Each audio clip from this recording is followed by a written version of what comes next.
Okay, thank you. Good evening. Let's call to order the special council meeting, closed session of May 13, 2024 at 5:03 p.m. The city strongly denounces hate speech and does not tolerate disruptive behavior in our meetings. Sunnyvale prides itself on the rich diversity of our residents.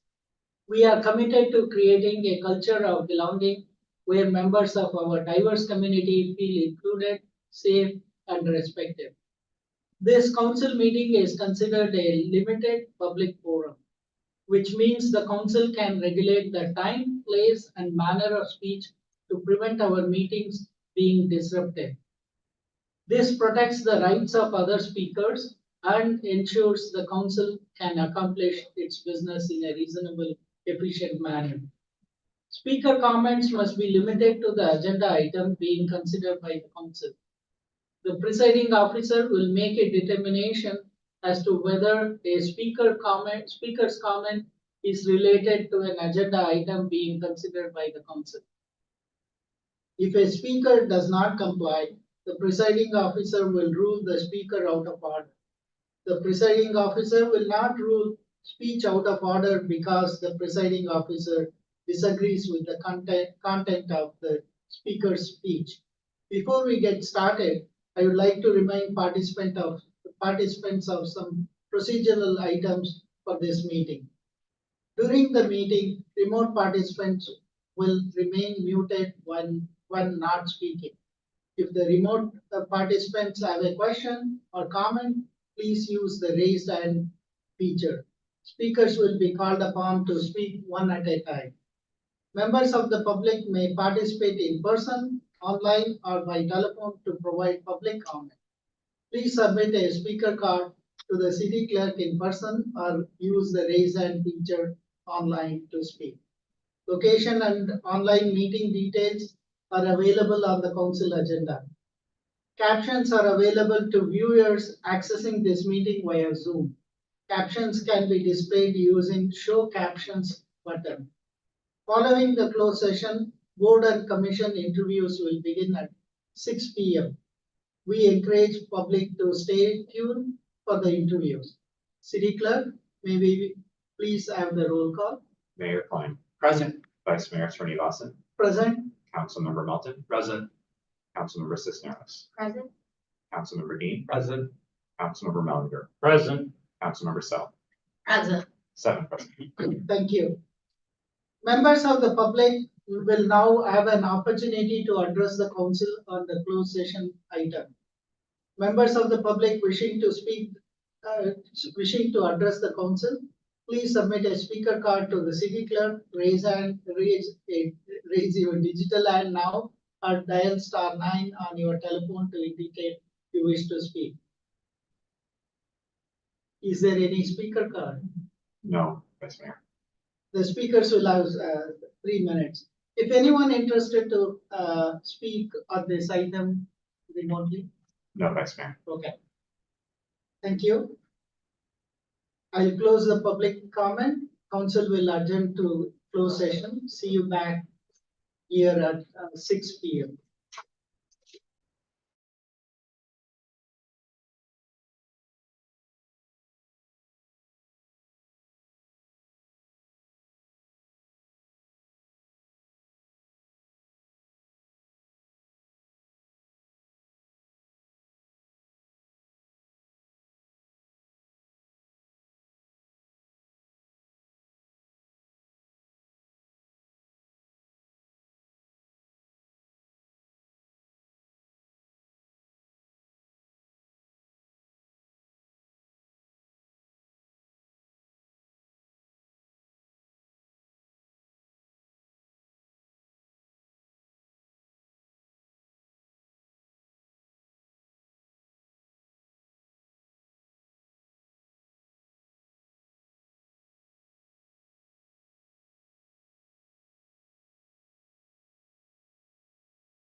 Okay.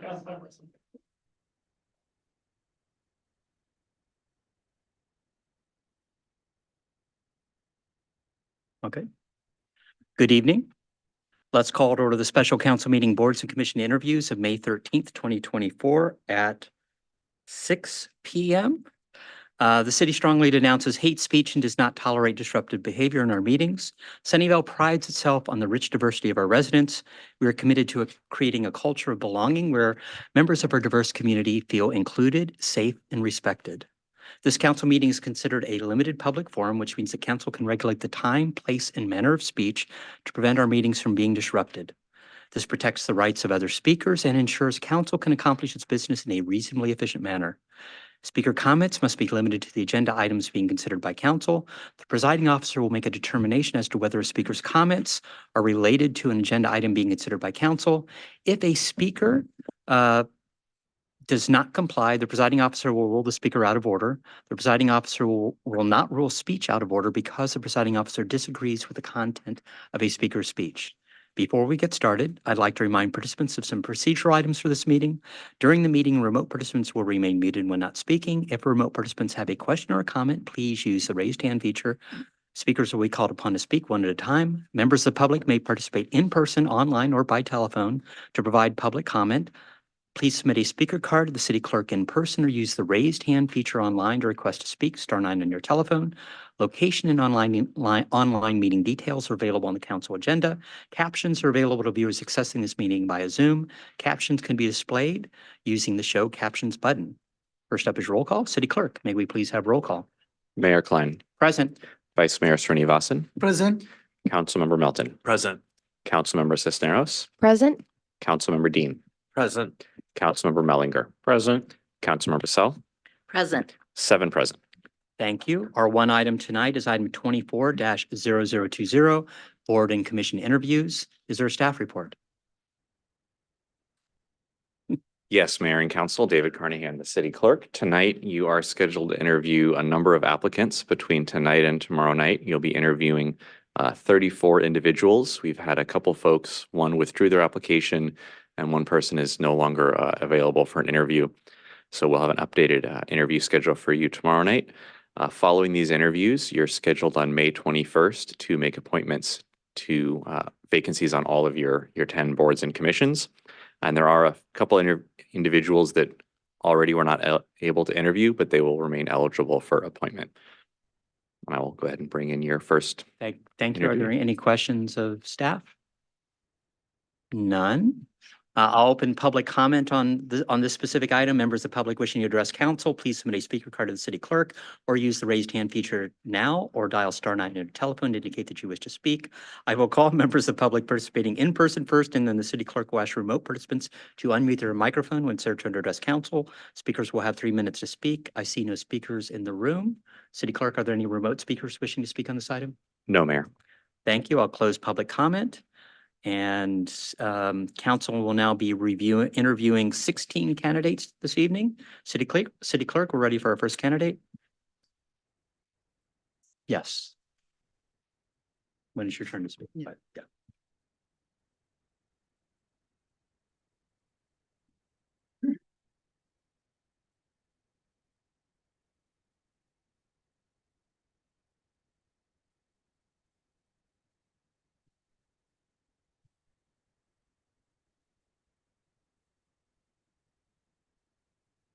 Hello, Esther. Hi. Thanks for being here. I'm you. Sunnyvale Mayor Larry Klein. Let me give you a quick explanation of the process tonight.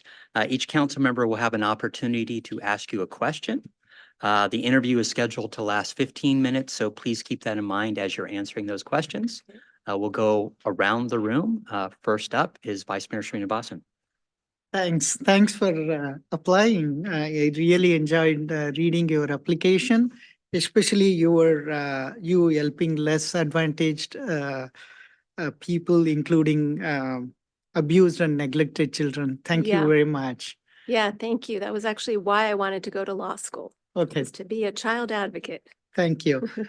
I had a question. In your application, you wrote that city, I would suggest that the city consider implementing comprehensive education program. What do you mean by that? Can you? So I assume you're talking about the Human Relations Commission. Correct. And just to clarify also, I'm really much more interested in the Human Relations Commission than the Heritage Foundation. I don't know if I maybe should have withdrawn my application for the Heritage Foundation. I mean, I kind of put it in there as a backup, but in answer to your question, I think that there is a need, and we have such a wonderfully diverse multicultural city. And I think that there's really a need for educational programs to help bridge gaps between people. I don't remember exactly what question that was, but I think it was in the context of kind of problem solving and bridge building. And I know, let me also take this opportunity to thank all of you for the work that you do, because I think it's been a particularly tough 6 months. I know you've heard a lot from my community, the Jewish community, and other communities as well. And there's been a lot of, hate speech and crimes and whatnot.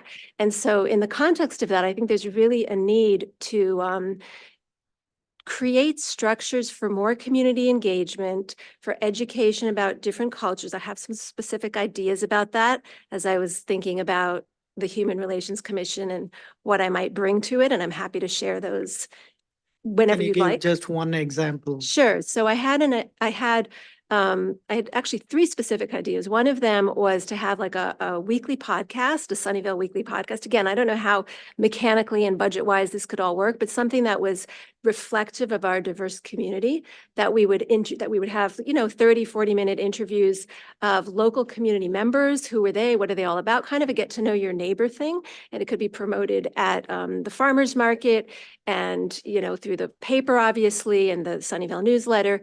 And sort of along with that, maybe also something in the Sunnyvale paper, like a regular column of get to know your neighbor, where a particular person, different people reflecting our diverse community are profiled and highlighted. And all of this, because we live in such siloed communities these days, this sort of America of the 50s, if it ever really existed, is gone. And I think people, we have a lot of diversity, but a lot of times people tend to stick together in their little community. And as a way of getting to know your own neighbors. I mean, I'm thinking of my own neighborhood, and I've been living there for 17 years, and there's still people that I don't really know. So, so that was another idea. And then another idea was to have like a festival. In other words, to find the bridge building through the celebration, through the cultural exchanges, some kind of a maybe downtown Murphy Avenue, Peace and Diversity Festival or Multiculturalism Fest or something like that, where it would be a weekend, or maybe just one day of the weekend, and it would be reflective of all of the different types of cultures we have here. You could have the different foods, different, dancing styles, music, all of that, so that in a positive way, people are getting to know their neighbors, through art and culture and heritage. So that's a long answer to your question. Thank And I you. speak really quickly because I'm a New Yorker originally, so I also am aware that I only have 15 minutes, so slow me down if you need me to not speak in a New York minute. Thank you. Okay, thank you. Okay, sure. Thank you. Next up is Councilmember Melton. Yeah, hi Esther. I'm Hi. Russ, and your nickname is Esty, is Yes, that right? Okay, yes. that's wonderful. I answer to many things. You can call me either I way. appreciate that. I Sure. really enjoyed reading your application, and I especially appreciate your candor about feelings within the Jewish community after October 7th. So thank you for stepping forward and speaking so candidly.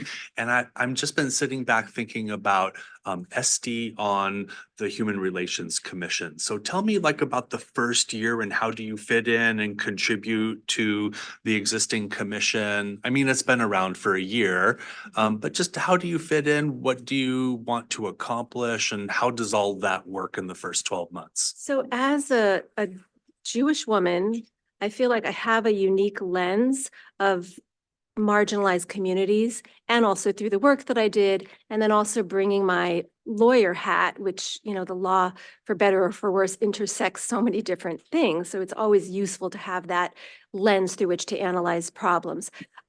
I'm a team player for sure, so I would want to know, what are the priorities of the commission? I was unable to find a lot of meetings online. I only found a couple of them. I listened to whatever I could find.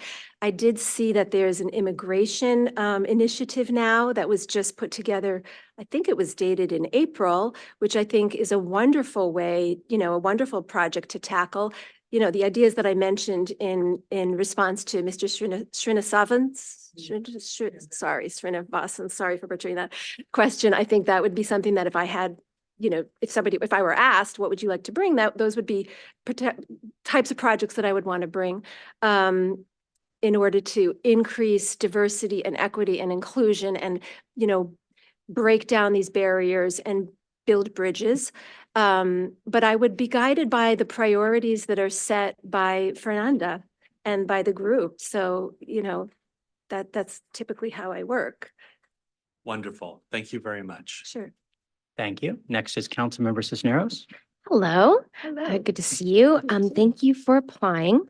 And something that stood out to me, both in your answers in the application and to the answers to the questions we've heard so far, is the importance of engagement of stakeholders in the community. You mentioned in that podcast episode, how do you communicate our multiculturalism effectively? Mm-hmm. And we do know that there are those in the broader community groups, people who are in silos, as you said, who have yet to be engaged. How do we as a city go about working to build those connections with communities whose voices may not be heard in order to, get those perspectives that you're talking about? Do you have any ideas of just ways that we could do that across the board? If you have any thoughts, I'd love to hear them. I think it's a great question because it's almost like you're blind to your blind spots, right? If you don't know, in the same way, when people are not coming forward, how do you know that they're there? How do you reach those people that are maybe they don't have a voice, maybe they're unhoused, maybe for whatever reason, there's language barriers. I think generally, like in groups, there tend to be leaders that emerge, and it would be important to, find, identify, and connect with those leaders, whether they are community clubs or groups. I think schools is another great way to get to different potentially marginalized groups, because hopefully those kids are going to school as well. And then the different departments in our city, whether it's health and human services or social services, the health services, public security, public safety, so just reaching out to all those different groups. There was a question that I did hear was asked in past interviews about I think somebody had asked about the gap analysis, and I'm not sure if that was done, but I think your question to past applicants has been like, how do you get to, how do we measure that? And I think so some of it is like self-reporting, some of it is reaching out to individuals, and some of it is working with the different agencies and community groups in order to gather as many data points as possible. Awesome. Thank you. And thank you for taking a look at those interviews in the past and integrating that in. That was helpful. Thanks. Thank you. Next is Councilmember Dean. Hi, thank you. It's such a pleasure to meet you, and thank you so much for applying. I really enjoyed reading your application, and I think you're providing a really important insight onto the ways that the Jewish community is feeling, which I know is something that I think across the city we need to be incorporating into how we're operating, because all of our communities matter so much and their safety is so important. One thing I'm curious about is you talk in your application about your legal work, and especially how you also write legal and scholarly writings. I'm curious to hear a little bit more about the focus of the legal work you do, and maybe if there are ways we could tap into that within the Human Relations Commission, and how those two works could overlap. I would love if you could come up with an idea to tap into, because I do family law. I'm a divorce lawyer. I have been for many years. I started out in the public defender's office in Alameda County many years ago. This was in the late 90s. And then I was in the San Francisco public defender's office in the death penalty unit for a kind of short contract stint. And then I was in the Humboldt County public defender's office with the tree huggers and the, marijuana cases.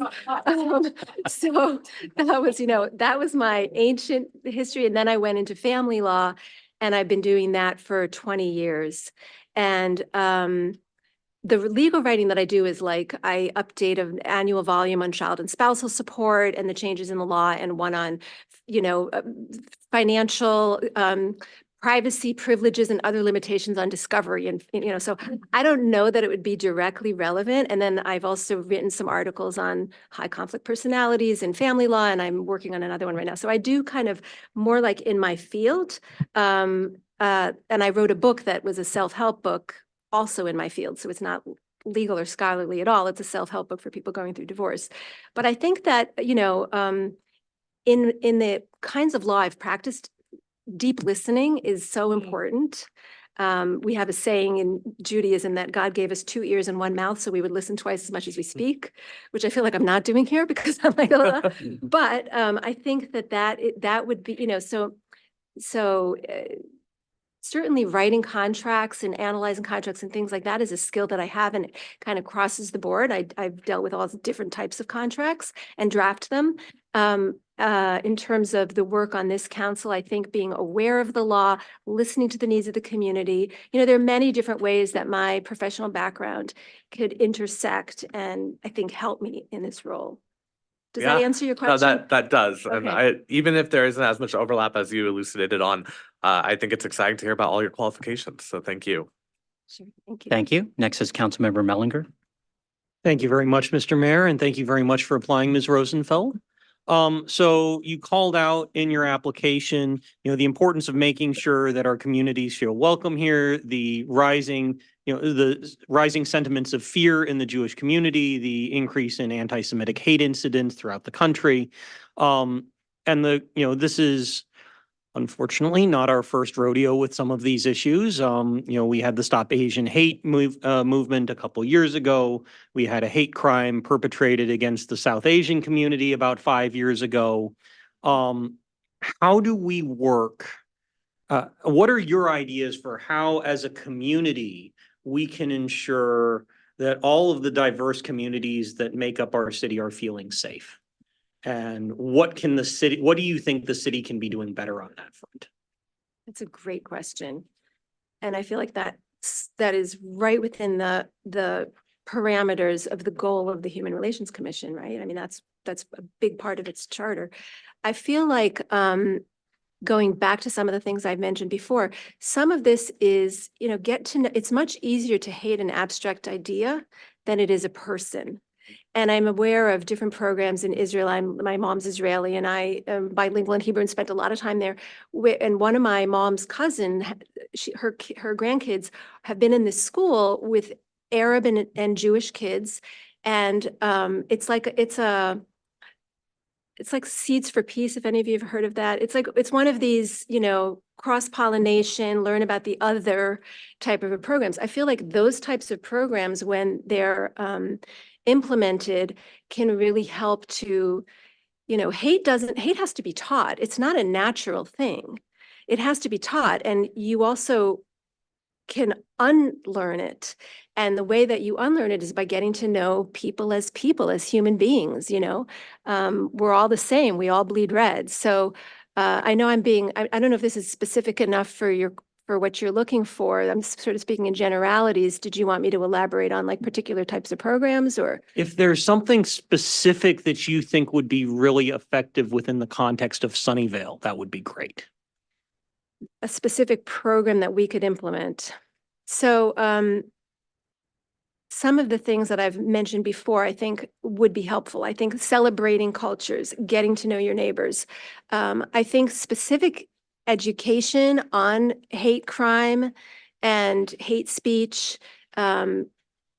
This is less within the purview of the city council, but I think through the schools, that would be one place to address it. I think also in all the different agencies, in our all our city governance, education there would be important as well. Getting down to the grassroots. I mean, the trouble with these types of things is sometimes the person who needs to access it the most is not going to be interested, in going to back in the fall, I attended at the library. Fernanda did something on hate. I don't remember what it was called, but it was a lovely event. But it was, and that's where I met Councilmember Sell. But it was not very well attended. They were just a handful of people there. And probably all of those people are conscious of their unconscious biases, and that goes back to your blind spots. So I think that how do you reach those people? Again, going back to Councilmember Cisneros' question, like through the agencies that interface with them, like if we could partner with those agencies and have them sell it to their, constituents, teaching programs and things like that.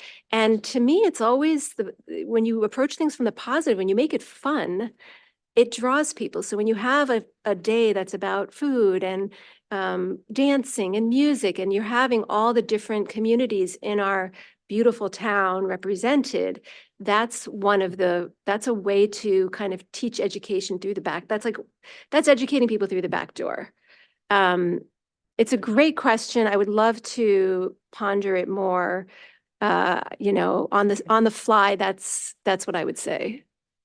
Well, and I think you said something very smart, which is food. I think free food is always a great way to draw Right? people to things like this. I learned Thank that you very from- much. yes, Thank you, I learned that Councilmember. as a mediator, I always have like some snacks out. Councilmember Sell. Hi, thank you for interviewing. Your qualifications are really stellar. So say you served on this commission and it was the end of your term. As you look back on your term, what would you like to have accomplished? Also a great question. I would like to look back and feel like, thanks to the work that I did along with the other commission members, that we have a safer, more secure, more harmonious Sunnyvale. We already have a wonderful Sunnyvale. I don't want to, we're not starting from zero. It was voted one of the happiest places to live some years back, by US News and World Report, or one of the national papers. But I think that there's so much that we could do to build on that. And your question goes to measurability, because how would you measure something like that? That would be like, again, I've pondered that somewhat. And I think one way is by, self-reporting. So like surveys of the residents of Sunnyvale.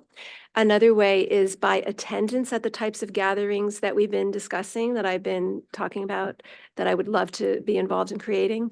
So I think it would just be to feel like, wow, we've reduced the hate crime. Kids are understanding each other better.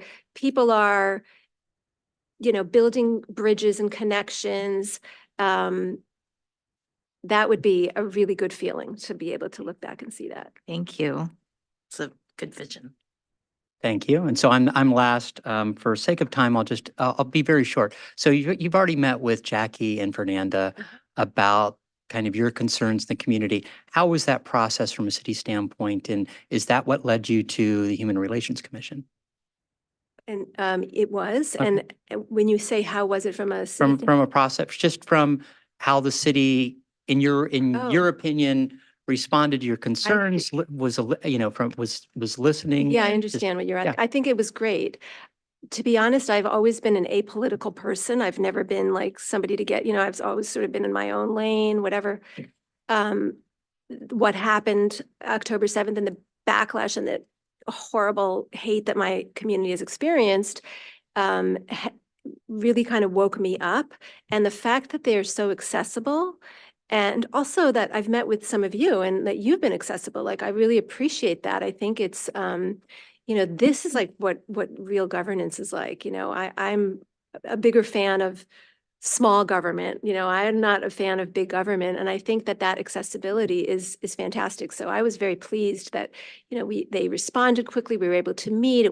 I think we first contacted them during the holidays and we met with them in early January. So I think it was fantastic. Okay. The access is fantastic. Thank you very much. Thank you for your answers. The final decision will be made by council on Tuesday, May 21st. The city clerk will then contact you after that with the final results. You don't need to be present to win. So thank you for being here tonight. Thank you so much for your time, and thank you for all the work that you do for our Thank you. city. Have a good evening. All right. Have a good night.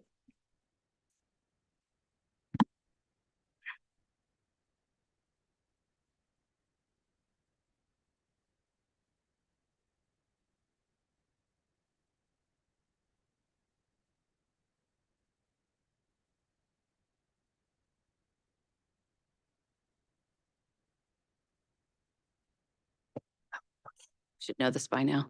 Sure. Thank you. So I'm Senator Mayor Larry Klein. Thank you for applying to the Art Commission. I'll take a moment to explain the process. Each council member has an opportunity to ask for a question. We have about 15 minutes set aside for the interview, so please keep that in mind when you're answering those questions. First up is Councilmember Hill. Hi, Catherine.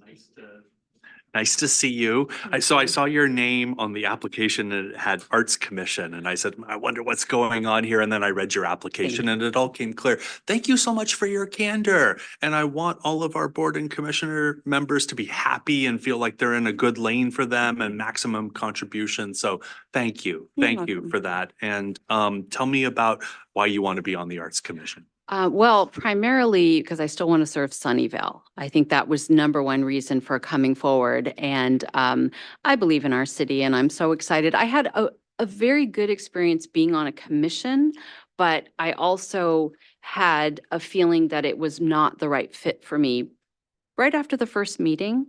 But I stayed for an entire year because I thought, I'm going to get better at this. I will do better. But what I realized after watching some Arts Commission meetings, because I this time did my homework, it's a better fit for me because everything I was nodding, I had so much to potentially contribute as a graphic designer, as somebody who's steeped in the art world, plus my background, working with children at the elementary school level, hands on the arts, great fit, a great place to be creative. So that was sort of that dual thing of still wanting to serve and just looking for a place where I could actually feel like I was a more valuable contributor. That's wonderful. Thank you for sharing. Thank you, Councilmember. Thank you, Councilmember. Next up is Councilmember Cisneros. Hello, good to see you again. And first, I want to echo that and say that I really respect and admire people who know how and when to pivot in order to best use their time, talent, and skills. And that takes a lot of dedication to the city to come back and say, yeah, this is actually where I want to be. So that's just respect. It's a harder thing to do than people realize, I think. So I think it's great.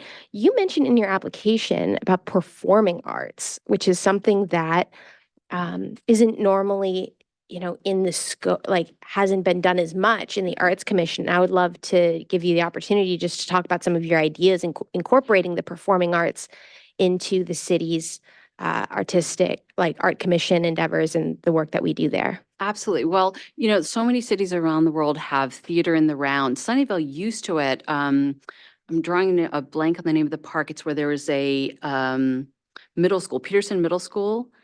We had Shakespeare in the Park, which I took my dad to years ago, and it was spectacular. And I worked a lot with my kids during middle school because my son was involved in drama. Both sons actually did drama. And so it's so powerful. It's a great medium for people who feel like they don't have other artistic skills because everybody acts in their daily life. We perform for our parents, we perform for our teachers, we do a lot of stuff. And I think encouraging different types of art, thinking about public areas, whether it's this downtown farmers market or it's the Wednesday night music and series of just encouraging more performing arts. And by that can be theater, it can be poetry slams, it can be a lot of different things. And I just feel there's space for it if we sort of lean into that direction. I'm a theater kid too. And thank you very much for your answer. Thank you. Thank you, Councilmember. Next up is Councilmember Dean. Hi, thank you. So good to see you again, and thank you for the service you've done thus far. And I'm excited to see you also exploring new avenues of the city and applying to the Arts Commission. I might have asked you this in the past too, but I think it'd be good to do the conversation again right now. Just talking about the Arts Commission, I'd love to hear about some art movements that you're a big fan of and why. Oh, well, I've actually been to the Biennale in Venice, which is an international art exhibition, and I'm always fascinated to see what they're doing. I believe now there's a really great area for kids that's so emergent that we didn't have when I was growing up, and probably any of us, which is digital arts. So having kids, I went to the NXT Museum in Amsterdam last month, and it's a lot of very, very interesting visual compositions. And again, I think it levels the playing field a little bit in that kids can play in the digital world with some really fun tools, and it kind of gives them that little boost in being creative. So for me, I think that there is a whole other realm and we could have roving digital displays that are either live in City Hall, they could be on the website. There's just a place for that here in Sunnyvale. And I think, Hands on the Arts is an amazing event, but I would love to see more things. At PTSA, they do reflections contest and I'm a judge every year. I would just like to see even more art competitions or art displays that sort of involve the community. So hopefully that answers the Yeah, question. I'm glad to hear about it. Thank you. You're welcome. Thank you, Councilmember. Next is Councilmember Mellinger. Thank you very much and good to see you again, Ms. Besser. So my question is, we've approved a number, Arts Commission and Council have approved a number of proposals for art projects over the past year and a half. What are some of the public art installations in the city that you think have been very well done? And what are some of the ones that you think might have been a bit of a miss? Wow, that's a really good question.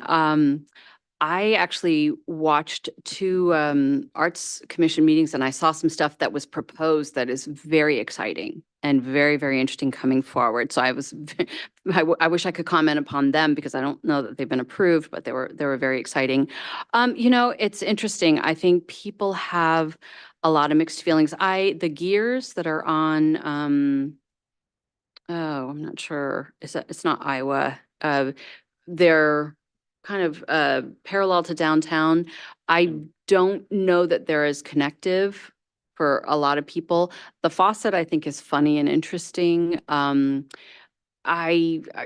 Sorry, you're putting me on the spot to like really be very, very specific. I think art that is successful is something that people smile and they feel good about when they walk up. It's so subjective. Art is just not an objective medium at all. And I think when people see something and it resonates with them, that's really cool. And I think one of the ones that was proposed in that meeting was this beautiful star, and I think it was going to go on the plaza.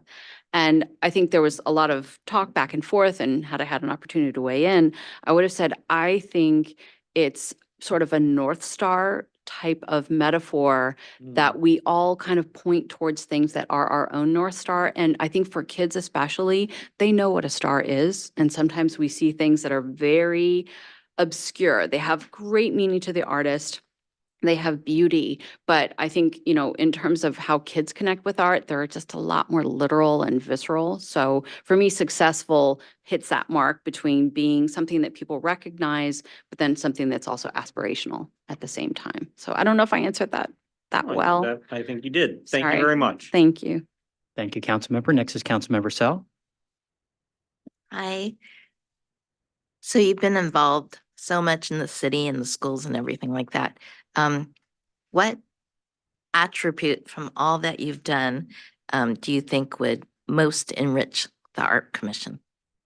Wow, just a willingness to roll up my sleeves and work, probably. I've done practically every job you can think of, from building sets to sourcing costumes to, creating art projects 6 times a year. The FAME program, we had a 6-year program, and every year we had 6 lessons, and we had to come up with an art lesson that was unique and that also worked from kindergarten to 5th grade. So rolling up my sleeves, getting out the paint, doing all the work. I love having discussions with people where people exchange their ideas, but once we decide and get ready to roll up our sleeves, I'm hopefully one of the first people to go, oh, I'll do that, because I like doing things. That's kind of my MO. Thank you. You're welcome. Thank you, Councilmember. I'm up next. So I appreciate that you've already read the art master plan and had some ideas from that standpoint. You yourself have kind of played in different mediums. What's your medium of preference for yourself for arts, and giving back to Hands on the Arts? I Yeah. just want to get a better idea for your view. So my favorite is actually pottery. Even though I have a design major from UCLA, I had the opportunity to study under Adrian Sachs, who's an internationally famous ceramic artist. He works in porcelain. And I took a number of classes with him, and to the point that I did a special project where he and I defined what that class was going to be, which was I needed to come up with my own show and have a point of view. So I think ceramics is just a great leveler of skills. You can have little kids that play with clay. You can have young people, people in their middle age and old people. Clay is probably my favorite because it touches everybody and you can do things with clay. You can bring out ideas. It's very tactile. It's very soothing in a lot of respects. And I have a really healthy respect for the transformational aspects too, where kids can learn how something that's soft and mushy becomes hard and permanent and can be any color, any shape, and they can explore a lot of things about how the world works, how gravity works, how shapes work. So for me, I would probably pick ceramics as my favorite. Thank you. Mhm. And finally is Vice Mayor Srinivasan. Thank you. Thanks for interviewing again. Thanks for all the work you do and then helping nonprofits in the city. Thank you. One question I had, in your application, you said with an emphasis on time management within meetings. Can you elaborate on that? Yeah, I found that in sustainability, we had very, very long meetings and I wasn't always clear on what the goal was to sort of ruminate on a number of questions. And I feel, for me, especially if you have guest speakers coming in, there's a good balance between asking them a couple of pertinent questions and then having a list that's 10 questions long from 5 to 7 different commissioners. I feel like it's not always clear to me. And I know it's within the structure of commissions that you only do your work inside the meeting. And I did struggle with that, to be perfectly frank, because sometimes I felt I didn't understand the purpose of diving so deeply. And that might have just been the subject matter of sustainability. It's so data intensive. I think in an arts commission meeting, you are trying to achieve consensus because you are making a decision that actually has an immediacy. Whereas sometimes with sustainability, it's very long range goals and short range goals and such. The meetings that I watched with the Arts Commission, it felt like the time flew by. It felt like the time was used productively. And I had a really good feeling for it. And again, I'll be in all candor, I came into that meeting March of last year, I think it was, without having watched the Sustainability Commission meeting because it was so quick to actually apply, get an interview. I didn't even know the meetings actually were online, to be really honest. And had I watched one, I think I would have realized it was out of my depth in terms of the data intensiveness. And had I watched an Arts Commission meeting at the same time frame, I think I would have went, oh, those are my people. That's my space. But I do hope, to be honest, to take my time on the Sustainability Commission and my work on equity here in Sunnyvale and kind of merge those things in and come to art decisions with an equity mindset and a sustainability mindset at the same time. Thank you. That would have been my second question. Oh. Lessons from Sustainability Oh, good. Commission. I must have But read your mind. yeah, thank you. You're welcome. Thank you very much, Catherine. Thank you for your interest in going through the process. A Appreciate it. final decision will be made by council on May 21st. Awesome. And then the city clerk will contact you after that meeting on what the final results are. So you don't need to be present to win, but thank you. Thank you very much for. Thank you all. And thank you for giving me an opportunity to continue to serve. Thank you. Thank you. Appreciate it. Thank you. And city clerk, we're ready for our next candidate.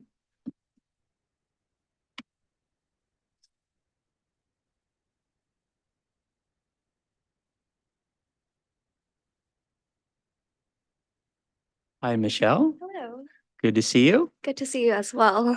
I'm Sunnyvale Mayor Larry Klein. Thank you for applying. Let me take a moment to explain the process tonight. Each council member has an opportunity to ask you a question.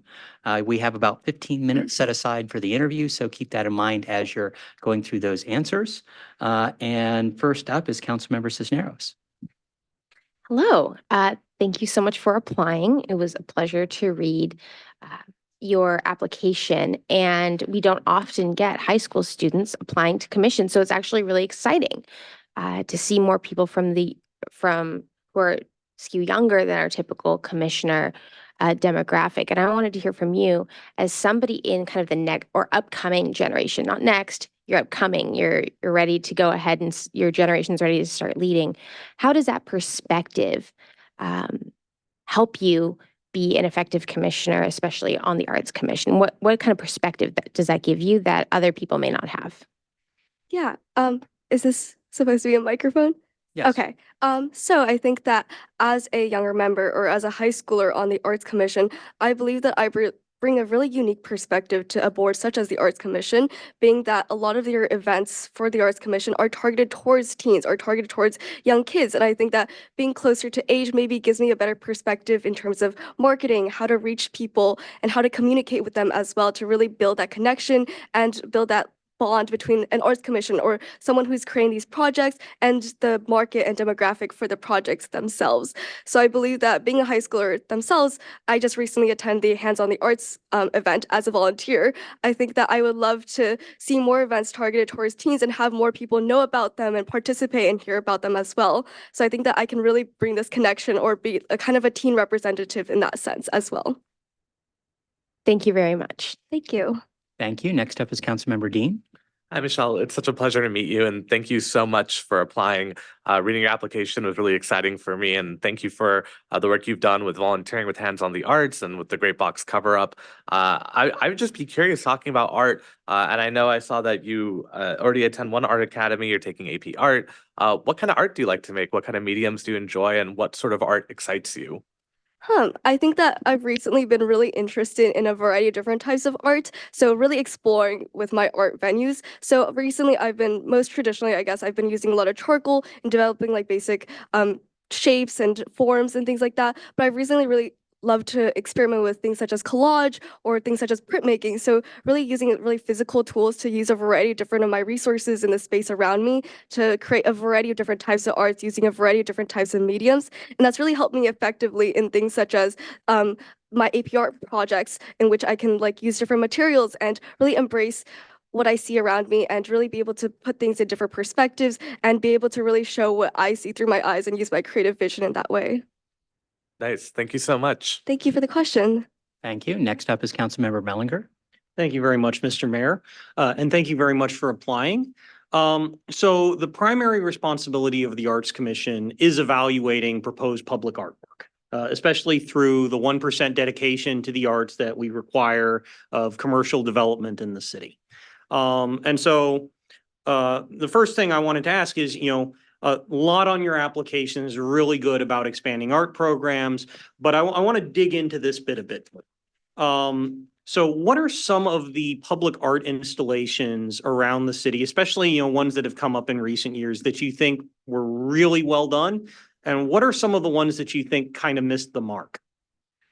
Okay. So I think that I love seeing all the different public art installations around the city of Sunnyvale. So for example, I walked around in our local park the other day and I looked at some of the variety of different sculptures and artworks like that, but I wish more people knew about them, I would say. I think that we have a lot of beautiful art here in the city of Sunnyvale, but I think not a lot of people go actively out to search for them and go to visit them and learn about them more in depth. So maybe we drive past it in a crosswalk and we see it next to each other, but we don't really hear about the history of it. And I think that that part about art is the most interesting to me, to hear about what it means, who the artist is, and why they created this piece itself. But talking to more about the positive aspects, I've loved seeing all the utility box. I just recently participated in the utility box competition, and I've loved that interaction with high schools and be able to have high schoolers maybe see their art on a sidewalk, and that would be super interesting for me. And or the murals around my school have always been really lovely. So I go to Wilcox High School, and we have a huge mural that our art club actually made, and we have a utility box in our local city. We have one that's, I believe, right outside of our school, and there's one that's right at the intersection with San Tomas. And I've loved seeing that art, and it's been really cool to see, especially since some of my seniors have created the art itself. But I would love to see some of the more public art installations be more marketed or be more advertised so that people can learn more about them. All right, thank you very much. Yeah, thank you. Thank you, Councilmember. Next up is Councilmember Sell. Hi, thank you for interviewing, especially being from high school and representing the younger community. So what do you think uniquely makes you best fit for this commission position?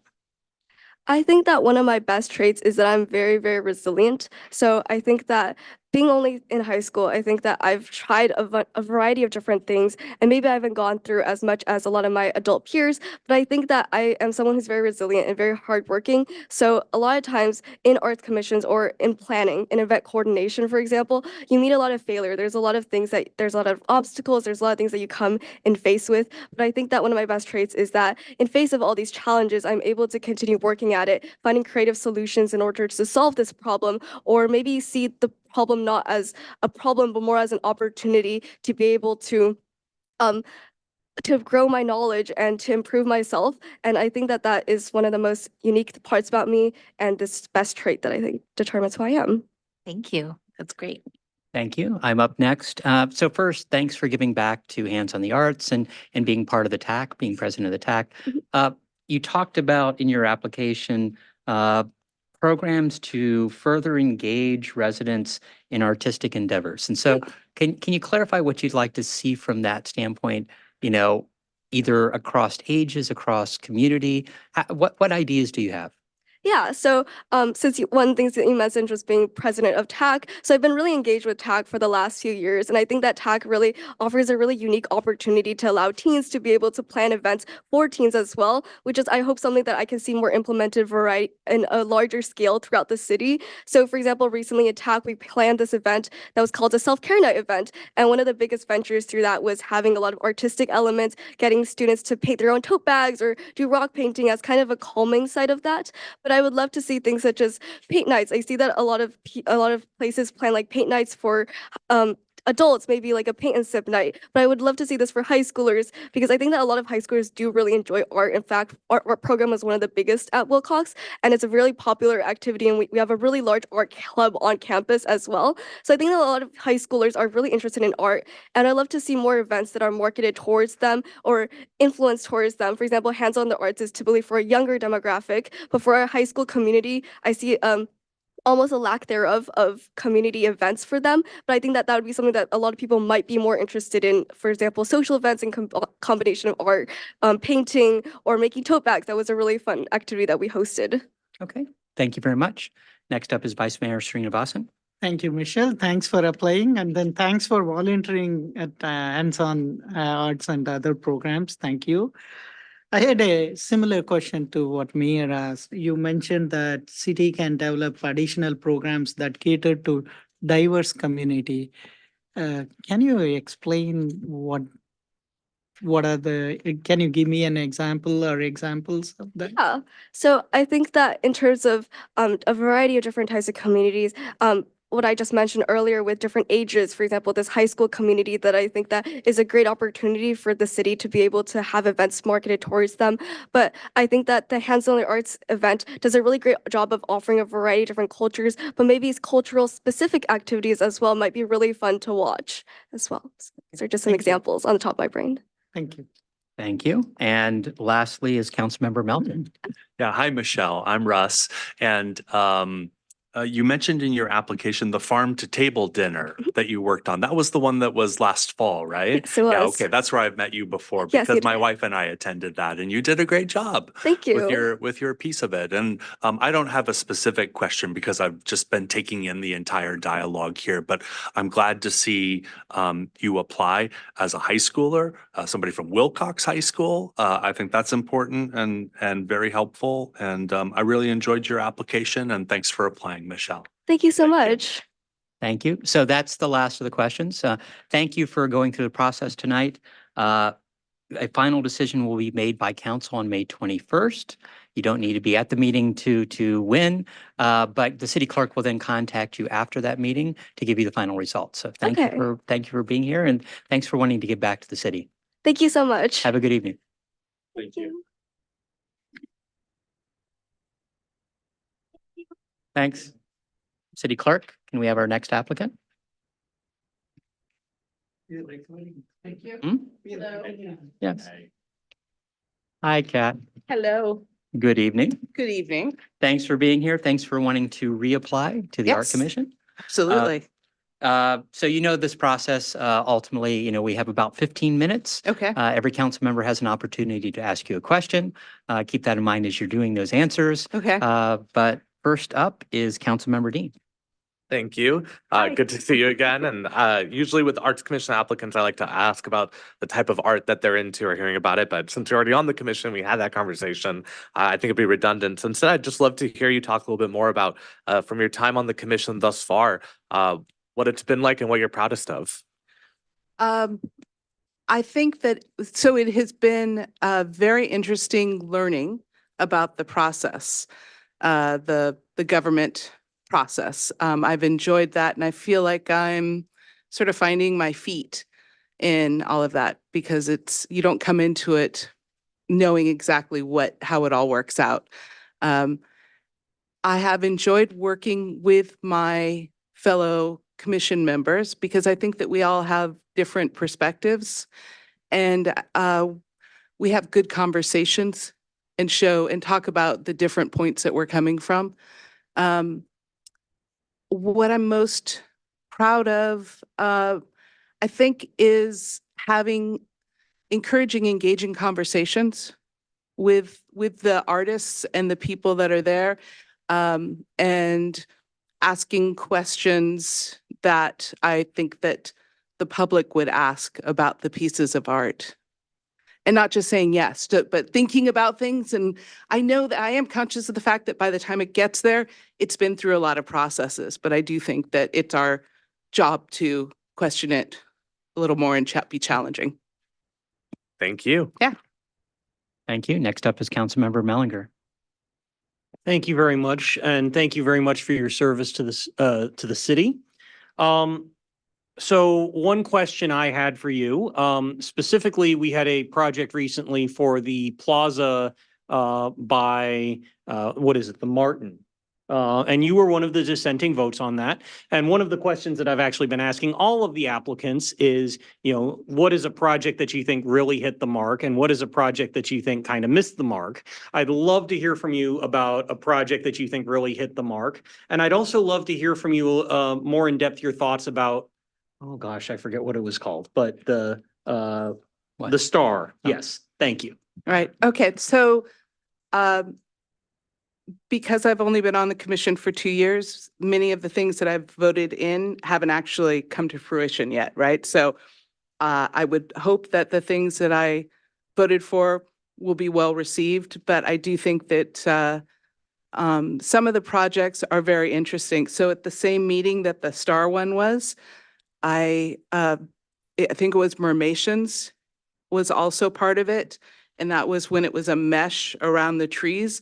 And I will say that when I did my research beforehand and I looked at the artists and what they had previously created, to try to understand what their vision was, that I had a lot of questions. I wasn't going to say yes to it. I thought that it would just be a big sieve for the pine needles, and it would be obstructing to the squirrels and the animals. And I didn't think that it would be a good fit. I thought it would just end up, holding the pine needles. But after her explanation and answering the questions and the conversation that we had, I changed my mind and I voted yes for that. So I hope that when that comes to fruition, it's amazing and we all love it, and it has movement and life and it looks great. And that was called Murmurations or I think- Mermations? Mermations, yeah. All right, thank you.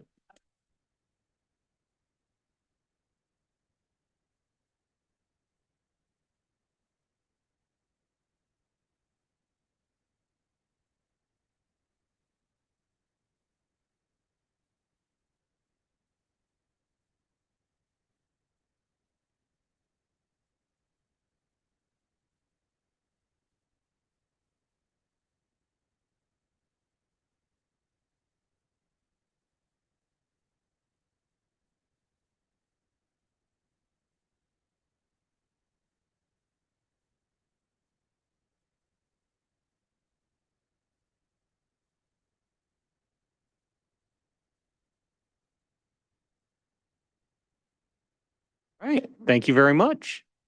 Thank you. Next up is Councilmember Sell. Hi, thank you for reapplying. Thank you for your service. You mentioned that you finally, you feel like you have a lot of experience and you want to keep moving on.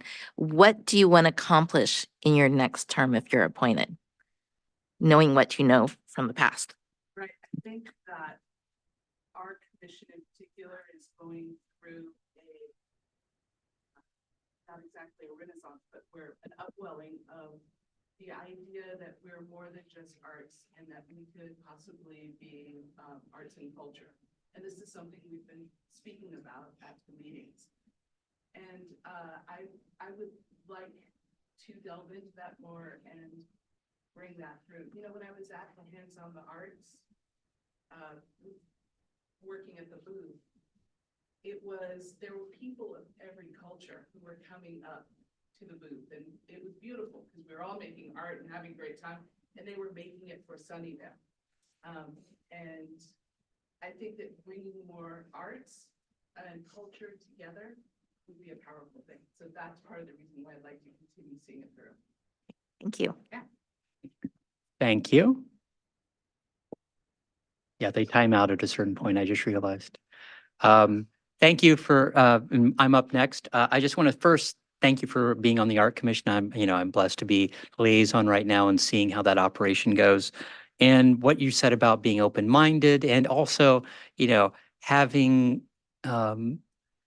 your conviction as far as not just going along with a specific design, I appreciate. And so from my standpoint, that's really good. And exactly what you said about hearing from the artist for the Google project, Mermations or whatever it was, I do think that's a positive thing. Just trying to get what you want to see in the city beyond, and I appreciate your approval, working to approve the utility box art program and all that. What would you like to see next in the city?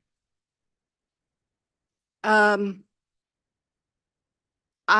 think that the city could do with a more public art space, like a gallery type of space, and maybe residencies for artists, or I don't know, something that did more around celebrating and bringing the artists that we have together. I think it's always wonderful when the artists that we're looking at reviewing for different artwork, when they're actually from the area.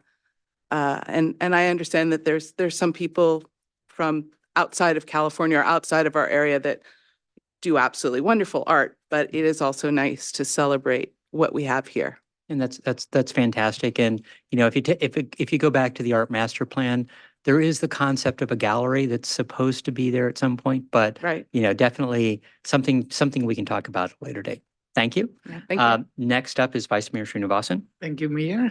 Thanks. Thank you. Thank you for serving on the Arts Commission.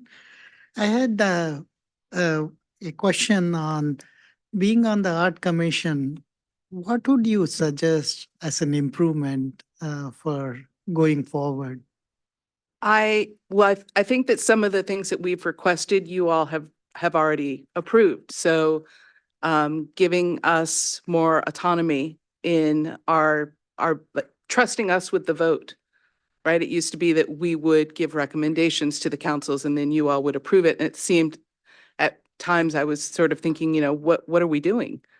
So I appreciate the fact that we now have the authority to make decisions that are then put into action. And I understand that with City Line, council gets approval. I agree with that. That's fine.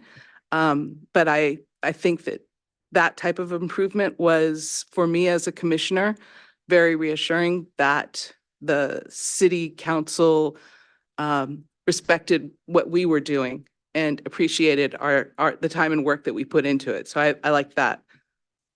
Thank you very much. Thank you. Next up is Councilmember Melton. Yeah, hi, Kat. Hi. Nice to see you. Thank you so much for applying for reappointment to the Arts Commission.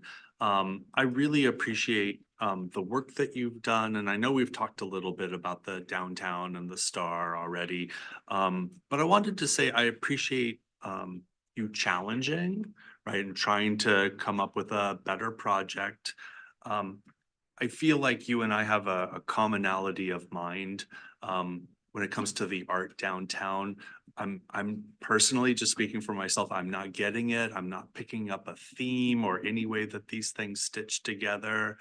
The Thousand Suns project just does not seem to me to be very happy there right now. So I want you to continue challenging and speaking your mind and trying to come up with a better thing. And what you said at the Arts Commission and just now about the star, you may have noted I voted the same way that you did on that project at the end. So I just want you to continue exercising that independence, Kat, and just know on non-city line projects, that's all delegated to the Arts Commission. So we're counting on you and we trust you, and I think you do a great job. So please keep up the good work. Thank you. Thank you. Thank you. And finally, Councilmember Cisneros. Hello. Hello. First, thanks for your service on the commission. Great work. I'm curious, what is the most memorable vote you took in the last 2 years and why? I mean, it would be the star because I dissented and it was my first time dissenting. And so I had a little bit of insecurity around that, right? Up until that point, I was sort of learning how things worked. And there were times when I felt like I wanted to speak out and I didn't necessarily do that at the right time. So being able to dissent and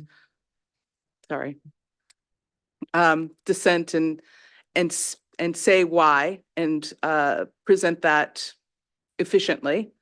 I think that was the one that I am the most proud of. It's a great moment of growth to reflect back on. So thank you for sharing that.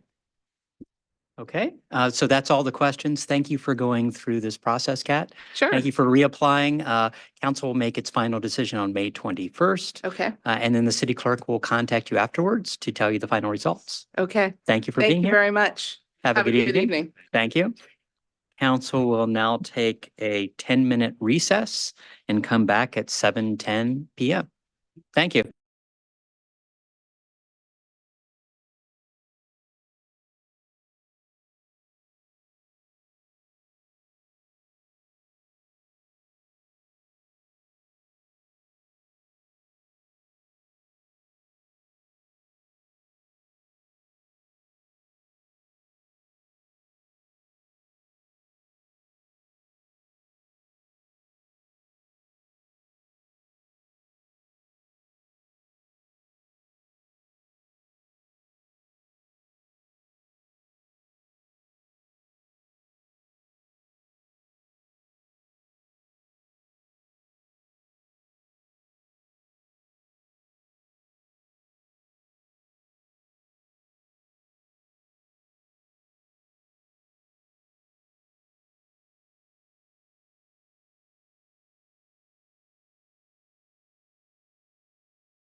Let's go ahead and reconvene.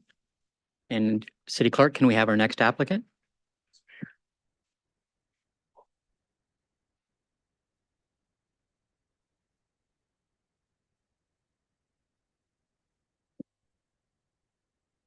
Hi, Parthiv. I'm Larry Klein. I'm Mayor for Sunnyvale. Thank you for your interest in both the Planning Commission and what was the second one? BPAC. Thank you. So let me give you a quick overview of the process. Every council member will have a chance to ask you a question. The interview is supposed to last about 15 minutes, so keep that in mind as you're answering those questions. And first up is Councilmember Mellinger. Thank you very much for applying. And my question is about Planning Commission specifically. You mentioned as one of your priorities, the importance of, addressing our current housing crisis. Can you talk to me about what you see as the root cause of the housing crisis and the best way for the city to go about addressing it? Sure, absolutely. Do I need to turn on the mic or? It is on, but It's on? lean Okay. into it. Okay, sure. Okay, hope you guys can hear me well as well. Hello, everyone. And thank you for giving me the opportunity to be in front of you. And I always wanted to be in somewhere in the Planning Commission. I applied it last year as well when the vacancy was open as well. And specifically to answer, can I call you Richard or, okay. So, I mean, as the city has grown and as the technology has changed in Silicon Valley, right, the housing prices have increased. It become unaffordable for a lot of people to live within the city. So a lot of stuff, when I was at the DPS, Public Citizen Academy, I know a lot of people who work in the DPS, they don't live here. They don't live around here. And the reason being that because of the affordability as well. My wife is a teacher as well. I know with her salary, we cannot afford a house in Sunnyvale as well. We are living in Sunnyvale because I work in high tech. If I would not have worked in high tech, we would have been living somewhere else. So more and more people are living. I mean, they are actually serving the community. Like my wife, I mean, as a teacher, she teach for community college. I mean, if she had to commute 2 hours, probably she will not be able to serve the community, right? So how do we address that situation? So I mean, my thought process is that how can we build an inclusive community where everybody at different income level can also live in the city. They can also flourish. They can also have the same opportunity in terms of schooling, in terms of access to school, in terms of access to all the resources that we have, and parks and recreation as well, right? So in overall, I mean, how do we create a community which can, any income level can afford to live in it? And I don't know your question, how do we create that, right? So I think more multifamily houses, right? That's number one. With SB 9, SB 10, I think it has allowed that now people can have subdivide into the lot. But at the same time, they can have a multi-generational home living in the same house as well. So I mean, how do we make as a city, how do we plan so that way it becomes easier for them to divide the lot? Or even if they don't divide, I mean, how do we create an opportunity for them to create a JADU or standard ADU, right? Without doing a lot of modification, without spending a lot of money into it, because all the older generation may not have that much money to put into that house. At the same time, the younger generation, if they are not working in the high tech, and they will not have that kind of income coming in. So how do we make a balanced approach for those families to live together? And that's my answer to you. All right, thank you very much. Thank you. Next up is Councilmember Sell. Hi, thank you for interviewing. For Planning Commission, what in your background makes you best suited for this Planning Commission? Yeah, I mean, my emotional attachment is the number one, would suit me the best. Other than that, I'm, from the educational qualification, I mean, I have the engineering degree. I have done a couple of housing projects in my country as well as I have done it over here as well. I moved in Sunnyvale 2004. Before that, we were in Chicago. We built our house over there as well. So I'm familiar with how the building code planning works as well. Educational background, I have done engineering, where we had the construction, mechanical, strength of material, all the various courses as well. So I have taken all the courses as well. Thank But you. my empathetic approach is the biggest qualification you can say for that. Okay, thank you. So I'm up next. So you talked about attending commission meetings. So have you attended Planning Commission and BPAC? And trying to get a better idea of your takeaways from that meeting and the decisions being made there. Right. So many a times there are a lot of good ideas. There are a lot of things that we have on the agenda. How do we make it to the point that how it can get discussed into the issue, and how do we get enough time for people to argue for and against for that? So that's one of the areas I think I was thinking For a specific commission, so you said you watched commission meetings. So you're talking about the Planning Commission, you're talking about BPAC, or you're talking about both? Planning Commission. Okay. Right. And how do we bring those ideas? Like, how do we adopt? There are a lot of changes that are happening at the state level. And, how does a city are bringing those ideas in, right? How does those SB changes are getting inherited and adopted by the city as well? So, how we can do efficient job, so that way, whatever is useful for the our residents, how we can bring that up onto the table. Okay. Thank you very much. Vice Mayor Srinivasan. Thank you. Thanks for applying, Parthiv. I had a question. In your application, you have written that I want my ideas for the future of Sunnyvale. Mm-hmm. And then you said how it should look like 50 years. That's correct. Yeah, just give me an idea. Give me one idea how your thought Sure. for 50 years. Because we all are designing, or for this commission, we're going to decide for the future how my kid or my kid's kid will going to see and perceive Sunnyvale, right? And since I work in the high-tech industry, I know the garages would not be needed because people would have a car, electric car, maybe a car rental model like a Netflix, who knows, right? So there are a lot of ideas the city would change. For need of a garage would change, right? Having an electricity, we have the overhead electricity coming in. Probably if every house is a solar, every house is linked with solar for the entire street, for free electricity for anybody, and people can share as a barter system, right? So the things will change as the technology will change.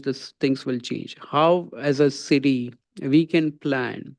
So that way we can have a vision. So right now, on my street, I'm thinking about why city has never thought of putting the underground cable for electricity. Why this has been overhead. In any part of the country, I have, seen many different places in other countries as well. When I come back here and see the overhead wire, I think that, we are still living in the 60s or 70s. We have never changed, or we have not invested money into modernizing the city as well, and for the need as well. So how do we, as at today, if we have to think about what should we plan for next 50 years, how should we create the roadmap for that? Thank you. Thank you. Next up is Councilmember Melton. Thank you. Yeah, thank you. Thank you so much for applying. I enjoyed reading your application. Truth be told, Vice Mayor Srinivasan stole the question I was going to ask about the 50-year future vision. So let me pivot to. I really had that question, Murali. So let me pivot to a different one, because the Planning Commission, this doesn't happen very often, but we have two commissioners who are terming out that have a ton of accumulated experience on the Planning Commission. Former Mayor John Howe has served for 8 years on the Planning Commission, and Danny Howard's been there for a long time. So I'm sort of thinking about applicants and how that experience is going to be replaced, how quickly a commissioner can get up to speed, how quickly a commissioner can understand the job of a planning commissioner. So tell me what you know about the Planning Commission, how you envision yourself fitting in and getting up to speed quickly. Sure. So let me answer your latest question, getting up to the speed, right? I have been reading on my own for a lot of planning codes on my own, so I have good understanding of it. I'm also upgrading my house as well, so I am pretty familiar with the housing code. But besides the housing code, there are other codes as well, right? For the city, for the roads, for the safety of the road, for many other things as well. That includes schooling and everything, traffic control, etc. So I have the basic understanding. I have the learning excellence capability as well. So catching up anything is by natural. I have been always working in the high tech industry where things are changing every 6 months, and I have adopted on the new technology, new languages, new softwares, everything. So learning wise, I know I can adopt it. Now there will be a challenge because there I don't have any experience. Like that was the first part of your question, that I have zero experience, and I do agree that I do have zero experience because I never had worked in the planning commission directly, but I have worked in many other organizations where I was serving the community. I was part of the nonprofit organization. I do have my own nonprofit organizations as well. So I know how to conduct the business. I know how to adopt in the change, and I know how to blend in into the culture as well. So, and those are my strengths. Right on. Thank you very much. Thank you. Thank you. Next up is Councilmember Cisneros. Yeah, thank you. And thank you for applying. Had really interesting answers to my colleagues' questions, all of which were great, of which 2 of them were stolen. So I had to come up with another one. I'm glad we kind of, we think, we have that relationship now where we're kind of like thinking on the same wavelength. So my question is, you mentioned you got a chance to watch some of these planning commission meetings. If you could think back to an item that was discussed at one of those meetings and just kind of give us a sense of that discussion that happened and what you learned and your thoughts about that item and that eventual and how that vote turned out, whether you agree with Sure. it. I because that was before COVID, so I'll have to recollect. What was the issue that was being discussed. But I did attend it recently, and the underpass discussion that we had for the Mary Avenue as well, and there were 3 different options that we were selecting it out of it. One thing I did observe that not every area had a representative came in. I was the one representing from the Bidwell or Washington Park area.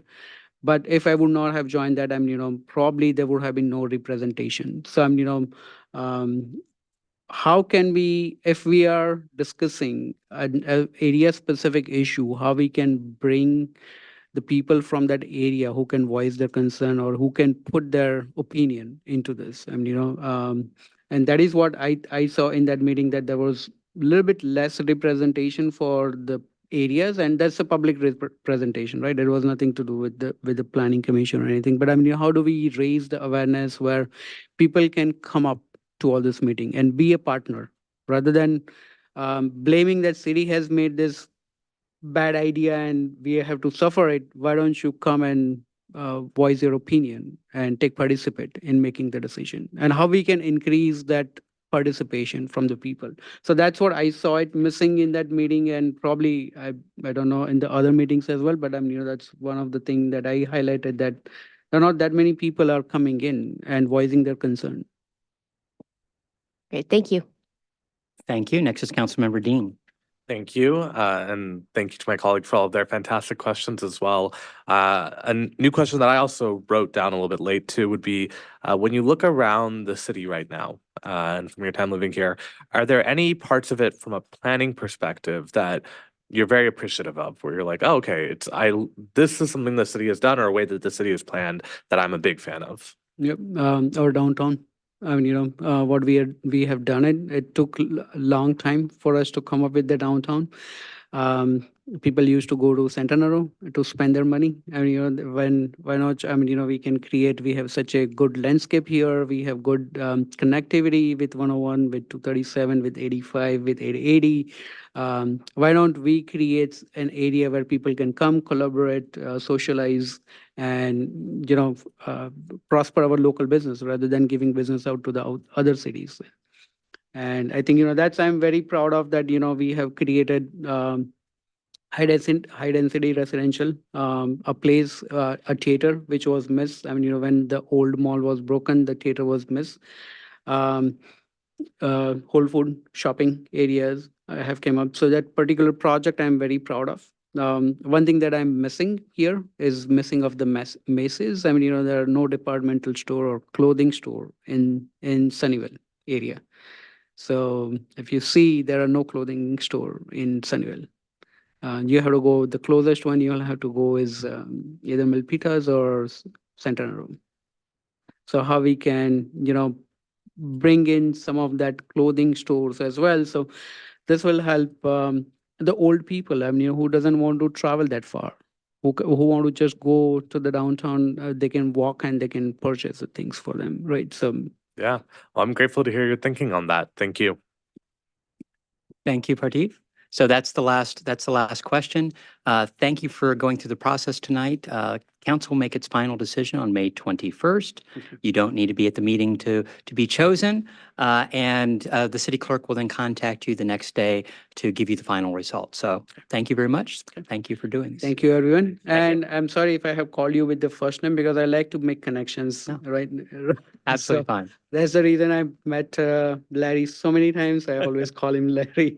Linda and I, we were together in the Citizens Academy as well. So, but thank you. Thank you for giving me the opportunity. Thank you. Thank you. Bye. Have a good evening. Good evening. City clerk, we're ready for our next applicant. T is here. Back one. And Linda, you're up next. Linda. Yes, we're going back. Hello. Hi, T. My son, who is 4, keeps me Oh. really occupied and I completely forgot. And I had set the alarm, but I just didn't hear. No, thank you very much. So I'm Sunnyvale Mayor Larry Klein. Thank you for going through the process and applying. Let me give you a quick overview. The interview lasts about 15 minutes. Keep that in mind. All 7 council members will have a chance to ask you a question. So keep that in mind from a timing standpoint. And first up is Councilmember Sell. Okay. Thank you so much for coming and interviewing and wanting to participate in our city government. So you're interested in the Arts Commission and the Parks and Rec. What makes you, do you have a strong preference for one or the other? And for your strong preference for one, what makes you specifically suited for that? What attributes or what experience or what background? Yes. So I'm definitely interested in Arts and Commission. I am interested in that because I studied graphic design. I've been drawing since I remember on any surface, any types of paper. And I think it's important to me because I've been living in Sunnyvale for the past 9 years. And I've seen the city change in a good way. And I think that our art can also kind of keep up with the changes that's been happening to the city. So especially for the younger families that are moving to the area, younger generation, I guess, that is kind of leaving the city like we did 10 years ago and then kind of moving to the area just to keep kind of up to date with the new age and the new look of the city and just contributing to the city of Sunnyvale. Okay, thank you. Thank you. I'm up next. So you, in your answers, you were talking about the art program should be ageless and appropriate to the crowd of the city. What makes art ageless in your opinion? So I would say ageless because I think art should be something that could speak to all types of generation. I feel that some of the art I've been kind of seeing around, more of the new ones that I think the city has acquired, kind of does that. It's like younger artists. And then the work is sort of abstract in a way that could be translated for different ages, especially like the ones by, I would say, Matilda and right by Urban Plates, I think I've seen. like, McKinley, their yes. hands. Yeah, McKinley. I feel like those are really interesting because it kind of speaks to the population and like the companies that are coming here, it kind of like represents change in a way. And also it kind of speaks to human emotion. So like, you know, work could be stressful. What do we do? But kind of translating that to something that is a bit fun and also kind of eye-catching too. Okay. Yeah, I didn't Thank know you. that they're there. I was just walking with my son, and then I kind of like looked over. I'm like, oh, these are new. And I kind of just like looked, and I kind of looked up the artist. And I was like, oh, these are really fun. Yeah, Yeah. so I would love to see more of that. Thank you. Next up is Vice Mayor Srinivasan. Thank you. Thanks for applying. In your application, you refer Sunnyvale as little quaint town. That was interesting.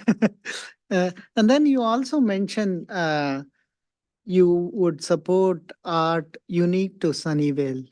Yeah. What does that mean? So actually, so we moved here from Toronto, Canada, and Toronto is such a diverse city with a lot of art. It's very diverse, and I think that in a way, Sunnyvale is sort of becoming that. There is a lot of people coming from all over, and I've seen the potential that cities could have, especially art, in bringing people together.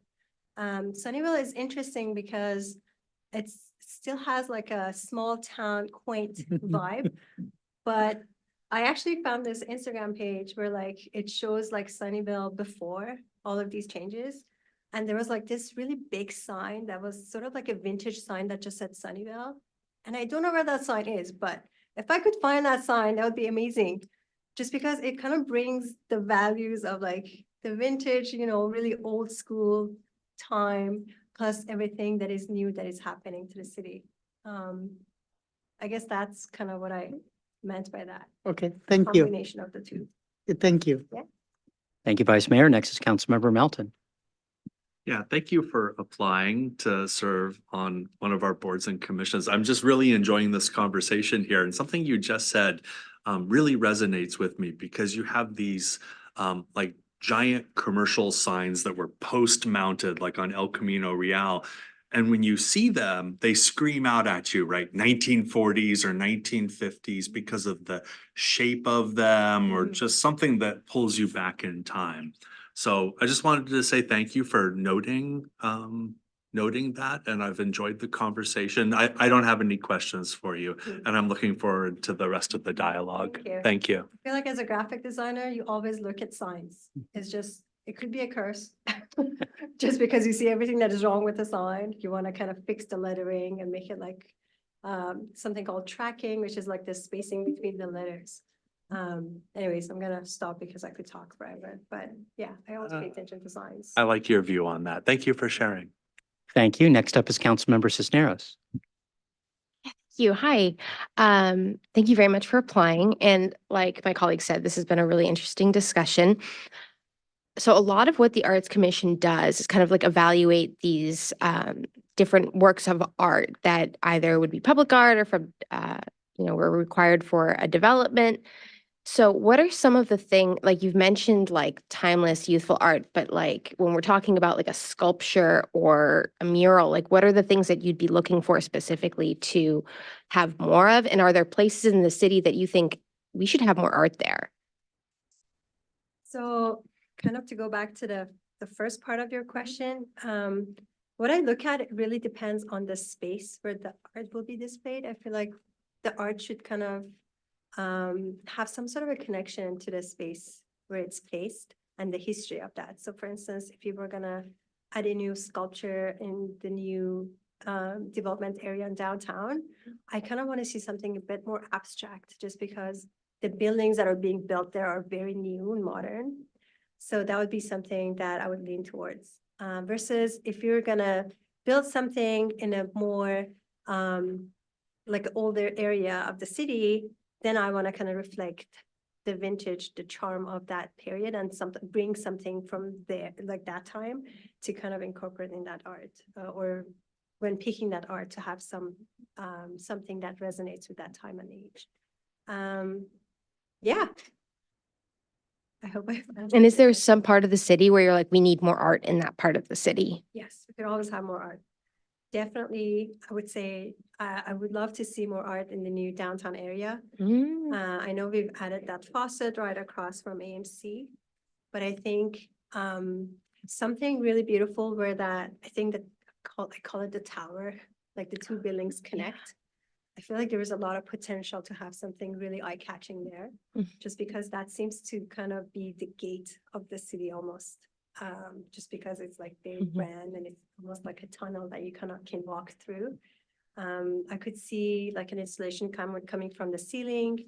Again, being from Canada, there's a lot of art that kind of hangs from ceilings. Like in Vancouver, there's this big, beautiful chandelier that kind of hangs on like below the highway around this like new, very modern like buildings. And that chandelier brings a lot of crowd. People just come to watch it because I think every hour it kind of rotates and it kind of like, it has like music too, which is very interesting. That's cool, like interactive and It's like very a thing. interactive. My son wanted to see it, so we actually had to wait like 40 minutes for it to kind of turn, and then he wanted to wait another hour. We're like, no, we can't.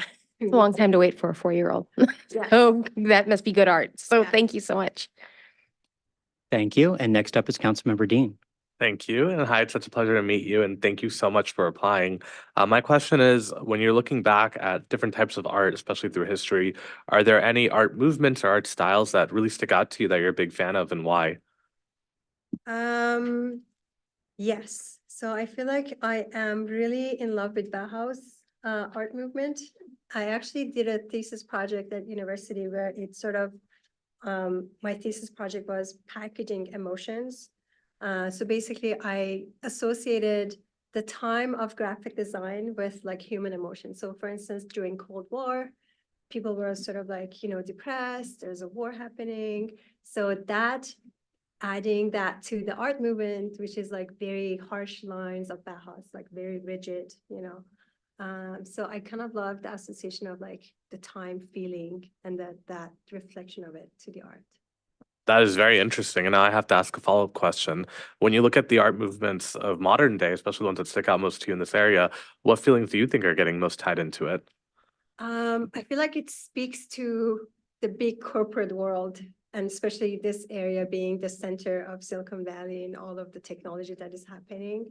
At the same time, sort of the people kind of coming from all over, including us from Canada, to kind of come and be a part of this. So yeah, and just the age of these, like all of these companies weren't here 25, 30 years ago, like Google is 25 years, right? So everything around that, again, working for Google too, just like stepping into Google's building, everything seems to kind of be modern. But at the same time, all of the like new Google buildings have started like incorporating a lot of color palettes that are more soft, that are more, I guess, in tune with human emotions, so that they kind of give you like a meaning of peaceful when you enter like a space. It's really designed to kind of evoke some sort of emotion in you, which is very interesting to me. Well, you're triggering like 3 other follow-up questions in my head, but I don't want to take up all our time. So I'll let you go there. But thank you so much. Thank you. And finally, Councilmember Mellinger. Thank you very much. And I also very much appreciate Bauhaus as a movement. So my question for you is same question I'm asking the other arts applicants. What are of the public art you've seen in Sunnyvale, because a big part of the Arts Commission's role is, deciding, the 1% for the art and, are we going to approve this art submission or not? What are some of the ones that you've really enjoyed, and what are some of the ones that you thought missed the mark? So I haven't seen the sun one that I think it's supposed to be like many different kinds of suns. I saw the picture of that on the It's website. not implemented yet. Okay, gotcha. So I would love to see that, just because I think it's really interesting, especially like the sun hitting, I guess each of those. I haven't seen it in person, but I think from the description, it will kind of reflect light.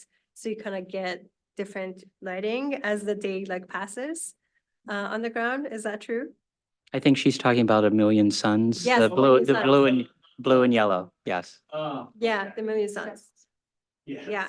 So just because it's interactive, and again, like throughout the day, it kind of changes shapes. So I love that. The one that I feel like it's missed the mark, I'm sorry to say, but I think it's the faucet. Oh. I feel like it sort of resonates with like the drought, like stop wasting water just because you've tied this like faucet so tight. So it's like, it kind of makes me anxious every time I look at it. And the sheer size of it is really massive for the space. Like I would love to see that in a bigger space. I feel like for that little park, it feels like the scale of it could be like a little smaller. That's all very valid. And I do actually have a quick follow-up. How familiar are you with Dada? Dadaism? Mhm. Yes, I am. I'm very familiar. I saw the other work of the artist. What would you think if I told you that the name of that sculpture was Fountain? Ah, it is definitely the opposite of fountain because it's tying up the faucets. But again, it's Dada, so yeah, it's definitely pulling somebody's leg. It's definitely humorous. But yeah, at least like it evokes an emotion in you, right? When you see it. Exactly. So that's what art should be, Exactly. And it is certainly, let's say, a very expressive piece. very expressive, sheer size of it. Thank you Thank very you. much. Yeah. Thank you, Councilmember. Ati, thank you very much for going through the process tonight and applying. Ultimately, council will be making its decision on Tuesday, May 21st. You don't need to be present. The city clerk will then contact you the next day on what the final results were. So Sounds good. thank you very much. Thanks very much and nice meeting you all. Thank you. Have a good evening. Thank you. City clerk, we're ready for our next candidate.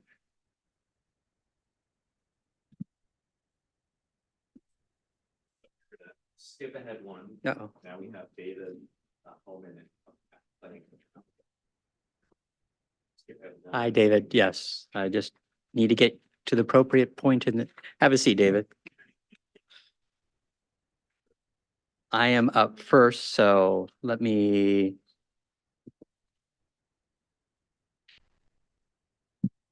Go through. Okay, sorry. Make sure I have. So thank you for your interest in applying. So I'm Sunnyvale Mayor Larry Klein. I'll just give you a quick overview of what the process is. We have about 15 minutes. Every council member will be asking you a question, so keep that in mind as you're giving us the answers. I am up first, and so I'm getting to the right. But Dave, sorry. So David. So we're skipping ahead one. Sorry, David. David, thank you. Thank you for being here. Okay. Absolutely. So definitely, I appreciate your background and your interest as far as, your expertise in architecture and, from a planning commission standpoint, we're looking at trying to deal, they're implementing the zoning code as it currently stands from a city standpoint. And the state is looking to conceivably give developers, more incentives to do it better, more intensity. But from a city standpoint, we have a set of laws, a set of zoning. What do you consider yourself as far as how those laws are implemented? And, are you more of, let's say, constitutionalist as far as that's concerned, or looking at the variances? So I'm assuming you have, with your background and your experience with projects, you have a better idea as far as that's concerned.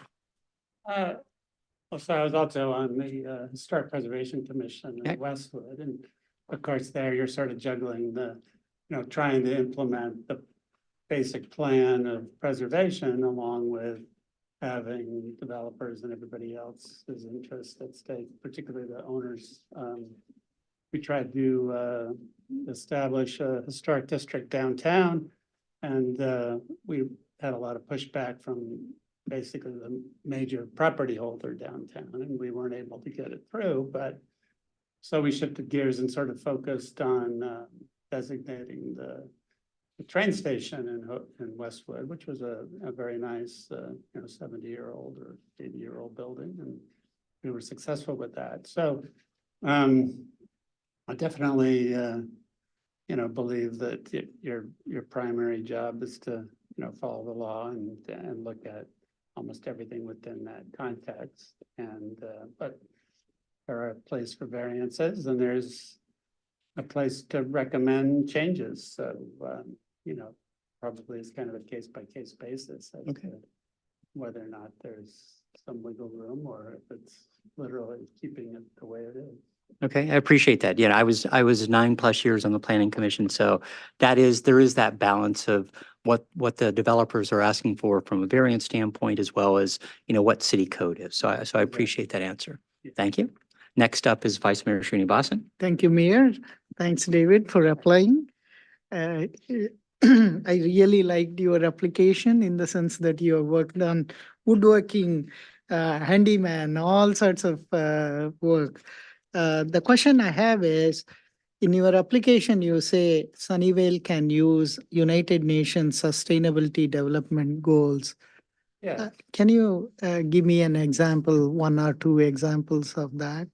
Well, those are really broad goals, obviously established to help communities sort of keep everyone in mind, right? So not just developers and the cities even for that matter, but the residents, the poor, the homeless, the environment. It's just goals to keep everything kind of in mind. I aspire to that, basically. I think you want to take into account as many interests as you can and hopefully come up with the right solutions. I went to school in Denmark for a year and got to experience communal living. I lived in a collegiate, which is basically a whole bunch of little boxes with a common space in the middle, and it was very interesting, and it had a lot of effect on me and some friends of mine who are involved in co-housing projects and things like that. And anyways, I just think there's a lot of opportunities to do quite a broad range of things, keeping everybody's interests sort of at heart. Okay, thank you. Thank you. Next up is Councilmember Melton. Yeah. David, I'm Russ. Nice to meet you. Nice to meet you. Yeah, thank you for applying. You're in my district, so Yeah. great to see you here tonight and thank you for applying. We're in an interesting situation with the Planning Commission. It doesn't happen very often, but due to term limits, we have 2 very long tenured planning commissioners who have to say farewell. So I'm looking for applicants with relevant experience who maybe have watched a planning commission meeting or 2 or have attended. I saw that response on your application, so that is what it is. I note your work on the Westwood Historic Commission in response to the mayor's question about adhering to the rules, yet still some balance for variances. I appreciate your responses to all of that.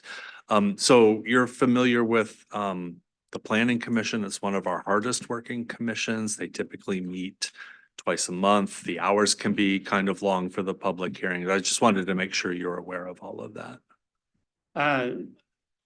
The Planning Commission, I've been to Planning Commission meetings in Westwood, particularly when we were, passing along our recommendations. But I think those guys, they were just meeting monthly, so twice a month isn't hard for me. I just became a grandfather, so I'll be visiting my grandchild a little bit during the summer, so that might have some conflicts, but generally that twice a month is no problem. Okay. I am sort of familiar with the Planning Commission, so it's not like I haven't been to the Sunnyvale one and since I was a Boy Scout, but yeah. I have a pretty good idea. Okay. To work with. I would encourage you, when you have a minute, just watch some of the videos. Just make sure you're comfortable with the cadence of the meetings. Like I said, 2 meetings a month. Sometimes the meetings can be an hour, but sometimes they can be 6 hours. And I just want to make sure you're comfortable with that. So thank you very much. Thank you. Next up is Councilmember Cisneros. Hello, great to meet you. Thank you so much for applying and congratulations Yeah. on your new grandchild. My parents say it's a lot of fun, so you have a lot of good stuff ahead of you. So I just want to know, how familiar are you with the changes to state law being made regarding development? And if not, kind of what is your general philosophy on, you mentioned transit-oriented development, but like, how should a city think about where to go, where different kinds of housing should go? Well, in Westwood, so last time I was really familiar with any of the, what was happening, at least in New Jersey, they were looking at transit-oriented cities, and that's what I was mentioning there, which is really just to increase the density around hubs. And, we obviously had the Westwood train station, so we were looking at what could be done in the area immediately around it to increase density there. But, obviously Sunnyvale is a very different thing. California in general is a lot different than the East Coast with the ability to have transit-oriented housing and things like that. But, I definitely, I'm not that familiar with it, but, I have no trouble at all trying to learn more about it. So, we take into the same things we've talked about. Thank you so much. Thank you. Next up is Councilmember Dean. Thank you, and thank you so much for applying. I enjoyed reading through your application.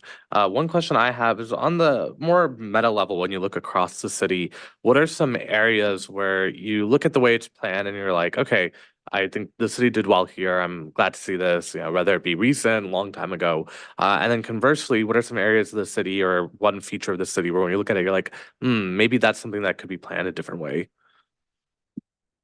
Let's see, I moved here in 1963, the name of the village I moved in was Indian Village. It's over off Henderson there. It was all orchards over there. I think pretty good job on parks, Ponderosa Park is a very nice park. The amount of ADU development and that, there's a couple of new projects going in where they're expanding the properties and sort of, the fairly large house I live in had an addition made, back in the 70s, and it could be converted into an ADU. I'm living there with my mother right now, and right around the corner from us are two houses that have just been converted. So it's interesting for me to see that, given some of the small lot sizes and then increasing the density and then having the issues, of course, with parking related to that. Also in Henderson, I live right around the corner from the large mobile park there that has kind of, spread out with its parking all around the area. And so I think those challenges are interesting. The major development downtown, off Murphy Street and all that is very interesting, and increased density. To me, the most interesting questions about Sunnyvale are what's happening with all the vacant office spaces, the large projects that have occurred on Lawrence Expressway and in that community. My father had a business and just off Industrial, big part of the the Silicon Valley development that he ran a machine shop that mostly did computer parts and whatnot, and that's all changed a lot. Almost none of that industry is here anymore. So there's lots of interesting changes occurring, but I think overall Sunnyvale's doing a pretty good job of maintaining the character of the city and still having a lot of growth. I mean, it's not like Sunnyvale's a poor city like others. It has lots of resources, so it's been quite interesting to see. Thank you. I enjoyed hearing your thoughts on that. Thank you so much. Thank you. And next up is Councilmember Sell. I thank you for interviewing, and you have great relevant experience. The next 20 years, Sunnyvale could be increasing its population like on the order of maybe 50%.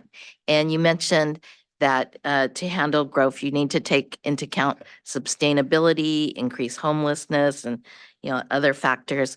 What do you think about that increasing the population by 50% in the next 20 years? What would you be looking to do on the Planning Commission to address those kind of things and taking account all the other things you were mentioning? Well, of course, it's in the context of, the city's goals, right? So where you want to develop and how the city council and the public want to, increase the size of the city. Of course, it's increased a lot since I grew up here, and my grandparents were from San Jose, so it's, we've seen a lot of change. As it is, I don't want to lose too much, and the kind of the way the city is, and increasing size, but I think it has to particularly deal with what in 20 years could be the realities of transportation and things like that. And, I don't know what the transit plan is for the city particularly, but obviously they want to incorporate all that. And I don't know very much about how you're right now currently planning on dealing with homelessness and,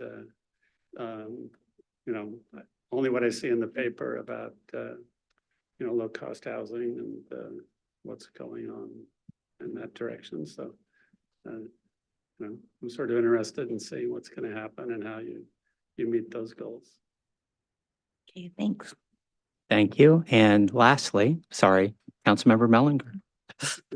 That's all right. And thank you very much for applying, Mr. Holman. And my question is, can you tell me what you consider to be the root cause of the housing crisis in the Bay Area and how you feel cities should be addressing it?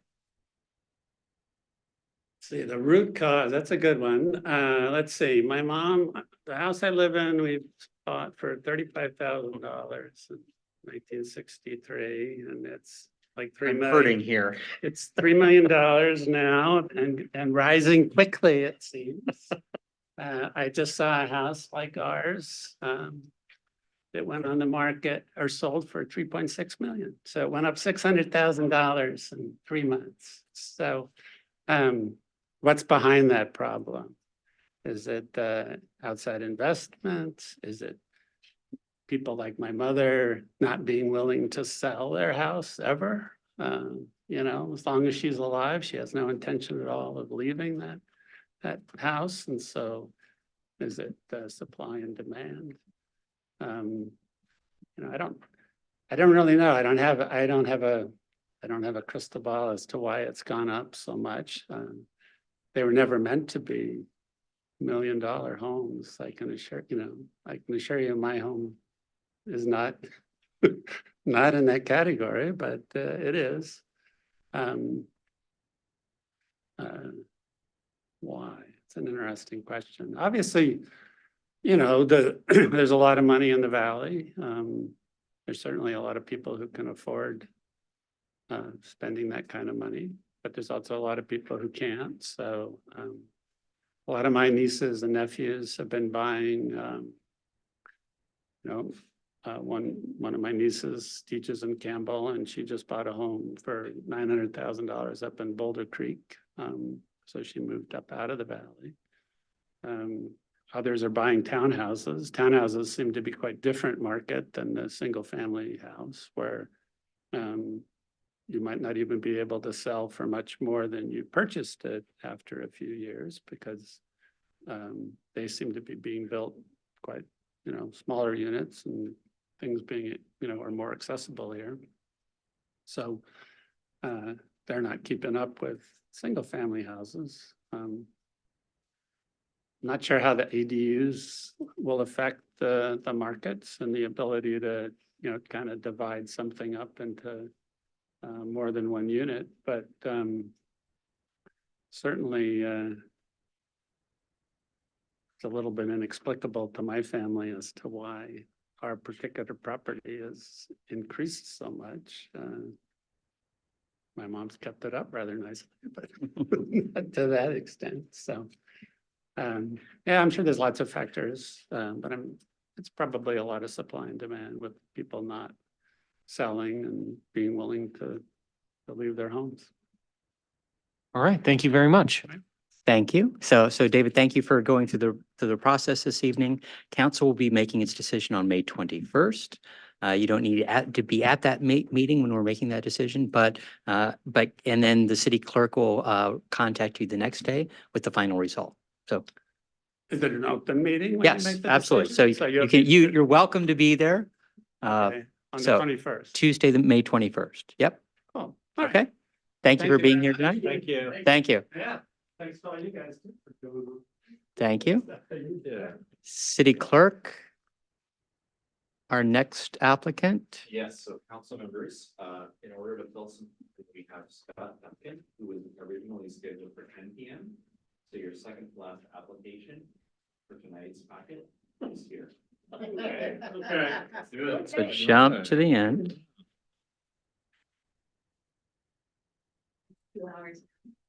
And Vice Mayor. So we had a cancel. That's cancellation. So- Oh, wow. Thank you, David. Thank you. So Vice Mayor, you will be up first. And go ahead and bring in our next applicant.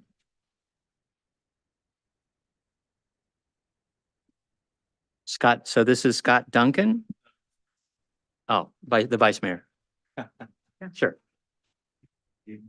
Hi, Scott. Welcome. Good to see you. Thank you. So thank you for applying. And I appreciate your efforts and, for me that this wanting to do it for longer is really important. So thank you. Let me give you a quick overview of the process. We have 15 minutes to go through the interview. Every council member has a chance to ask you a question. And first up is Vice Mayor Srinivasan.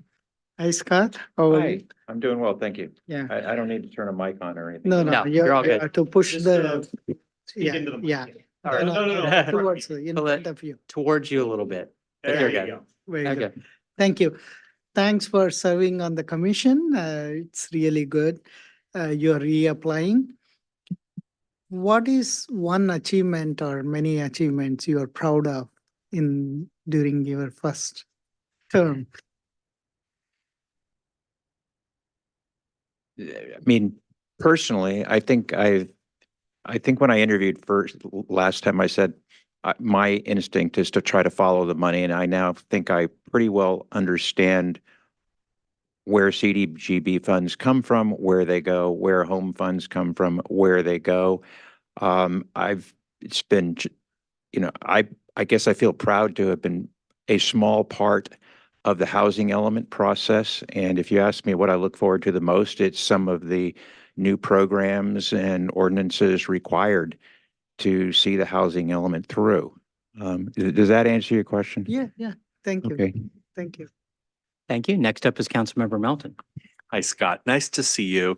I appreciate your leadership of the commission. You're serving as board chairman currently. And a few seconds ago, you led into the question that I have on my mind because you wrote that you were excited to see some of the programs and policies from the housing element implemented. Can you name one or two that particularly excite you? I like the Village Center program because that's the one that's kind of centered on moving more density into I forget what the term is, but the areas that have economic opportunities in them. I live in Councilmember Sell's district, and I've been to a few meetings for the Village Center one. It is going to arouse the ire of some citizens. And I think, those of us that try to be pro-housing need to be involved to support those sorts of things. There's the safe parking program we've all been looking forward to. I think it's good, behooves Sunnyvale to look at some of the administrative fees and the administrative processes. And I know that that's part of the process of looking at some of those as part of the housing element. So those are a few that come to mind. Thank you. Thank you. Next up is Councilmember Cisneros. Yeah. Hello. Hi. Good to see you. Thank you so much for reapplying and for your leadership on the commission. We touched a little bit on the housing element policies and programs that you're looking forward to implementing, but I would love to take it even a step further. So you have a landscape of where we're going with these, and of course, the commissions can go ahead and propose study issues. What are some ideas you might have for study issues going forward that could be generated from your role as a commissioner and that you think your commission can give council as something maybe we're missing right now and ought to be looking at?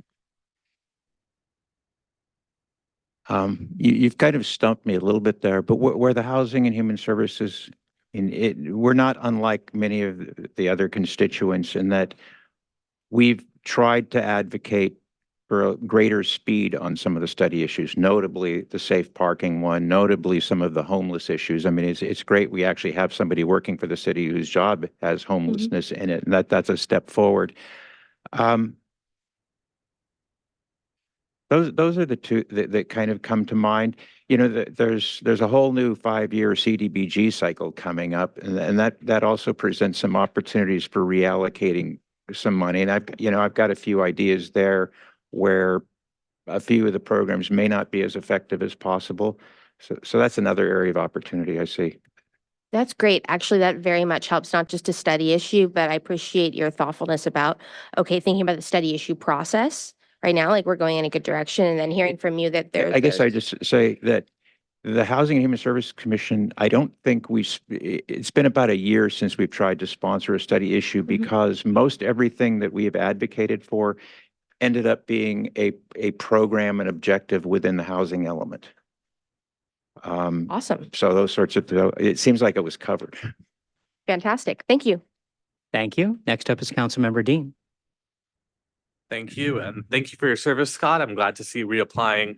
Just one question I have, and I apologize for being out of the loop here.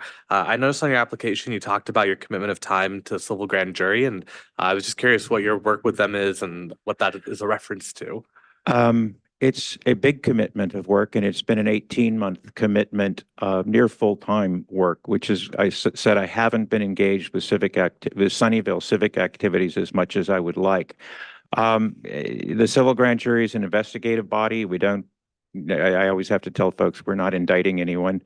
So we investigate public agencies. I know the city of Sunnyvale wasn't real pleased with one recommendation from the civil grand jury a year and a half ago.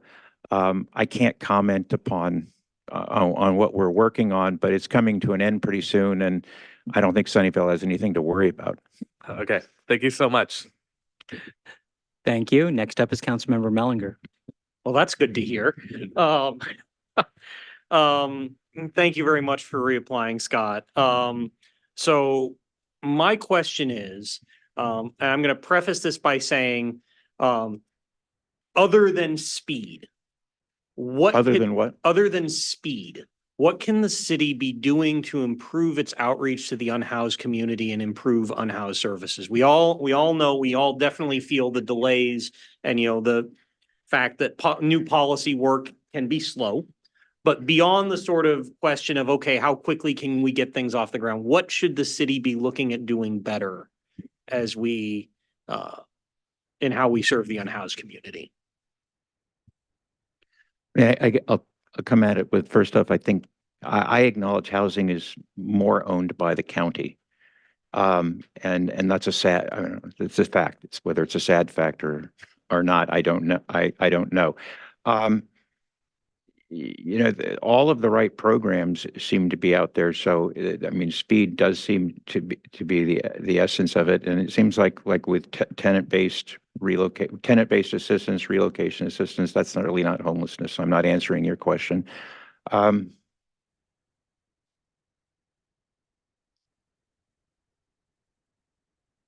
Richard, I'm not sure I have, beyond the speed answer, I'm not sure I have anything in addition. I mean, that is kind of the big thing. Let me ask you one other thing then.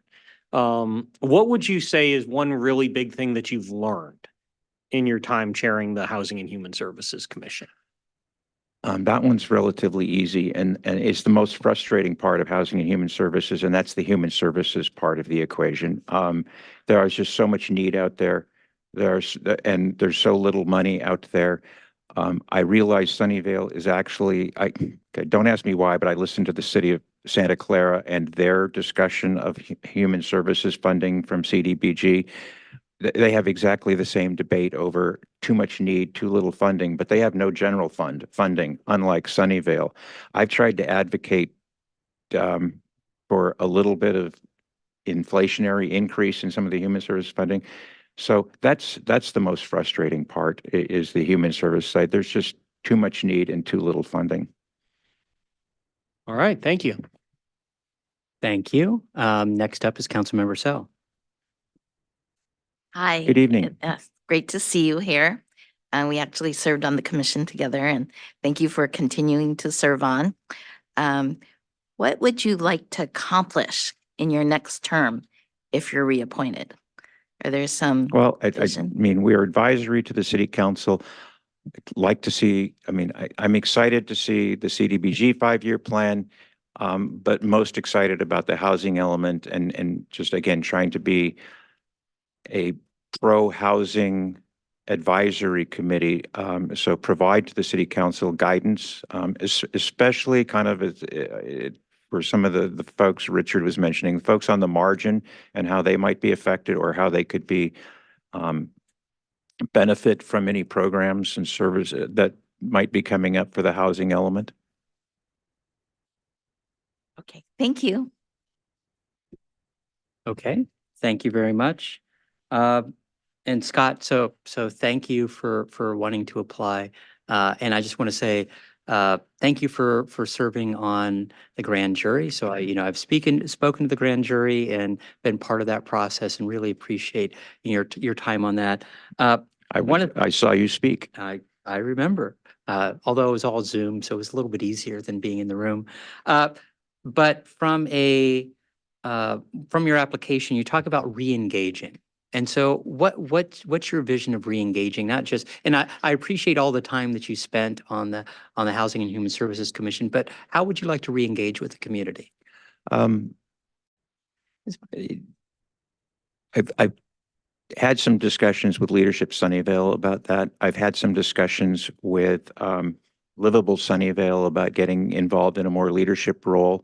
But there's just some personal things that, like whenever there's anti-hate presentations, meetings, I try to make sure my wife and I show up there. I previously was involved with the gun buyback program, if that ever comes up again. It's the kind of issues I'm engaged on issues of housing. I'm unabashedly pro-housing and like the fact that I'm in a city that tends to be supportive of housing versus trying to, put your feet in the ground and oppose it. Issues of access for individuals with disabilities, to try to engage there. I've considered applying for, it's not called a commission, but the Sunnyvale has a group for that. Issues of equity, racial tolerance, those sorts of things. That's where I want to engage.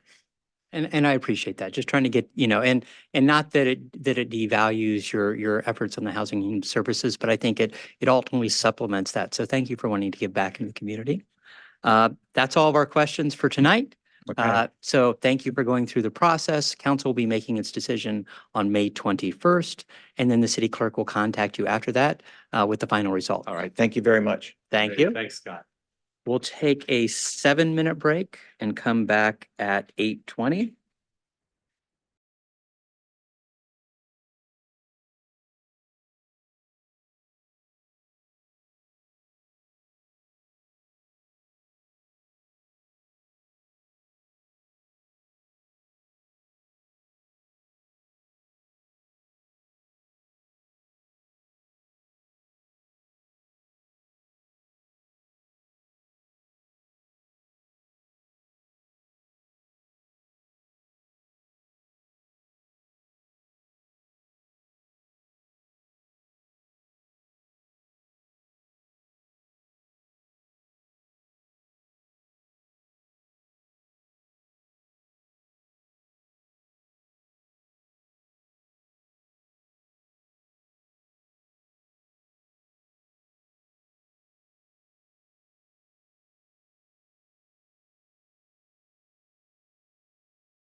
Yes, it is. Hello. 1 second. Hello. Let's go ahead and reconvene. And City Clerk, let's move on to our next applicant. Thank you. Welcome, Charles. Thank you. Thanks for being here. Mhm. Let me give you an overview of the process. It's about a 15 minute for the interview. Every council member will have an opportunity to ask you a question. Keep that in mind as you're going through those answers. And first up is Councilmember Melton. Hi, Chuck. Hi. I'm Russ. Thank you so much for applying to serve on our boards and commissions. I want to say one thing before I get to my question. I've been a council member for 7 years now, and this is the first time, Chuck, I've seen an applicant put all 10 boards and commissions as a yes, and I think that's awesome. I've never seen it before. And what message would you want us as city council to take from your having checked all 10 boxes? So, good question. Thank you. Thank you. And it's good to see you tonight. I've lived in Sunnyvale since 1984. I moved up to the Valley of the Nerds from LA, and never looked back. For a short period of time, my house had the Google pin for Silicon Valley, California land on it, which was interesting for tourists, kind of fun sometimes. All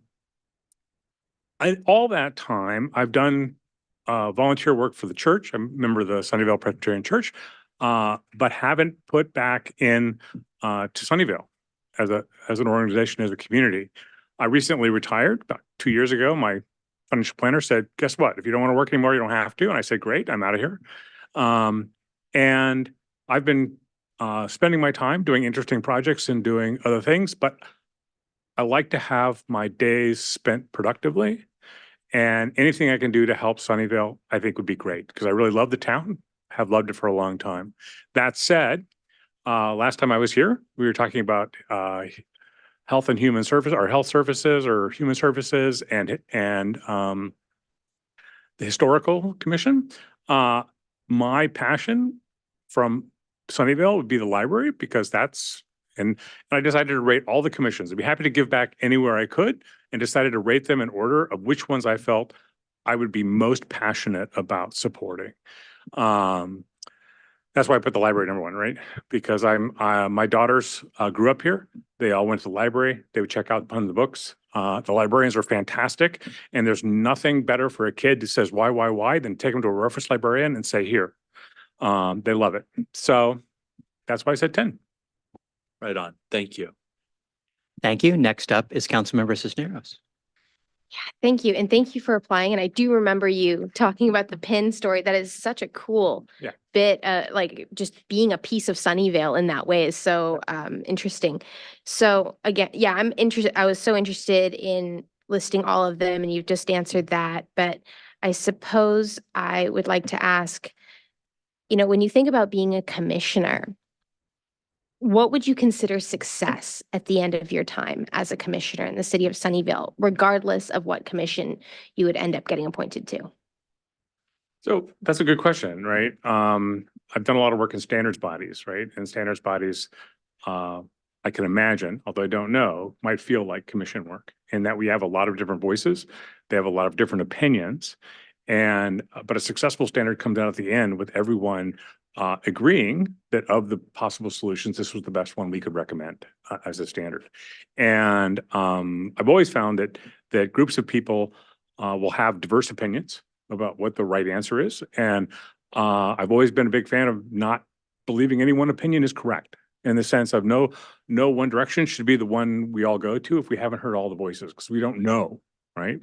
And my wife of 40 years, I love, she thinks completely differently than I do. It's hilarious. My kids make jokes of it, but I love it, because every time I think of something, I'll say, what do you think? And she'll have a completely different idea.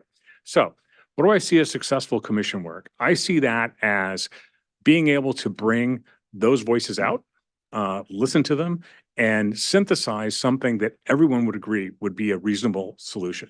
Not everyone might like it the best, but at least everyone would agree it's a solution. So I would say that commission success would be rated by how many issues they can knock down over time, and not get bogged down in a lot of arguing, basically, about things. And second best thing for the commission that would be not to be at each other's throats, right? So they would be, the people would talk with respect and they would share opinions with respect, because it's very easy in those kinds of situations to get into this headbanging mode. And so I would think it'd be successful if I participated on a commission that didn't come to you all the time with a lot of drama. Excellent answer. Thank you. Thank you. Next up is Councilmember Dean.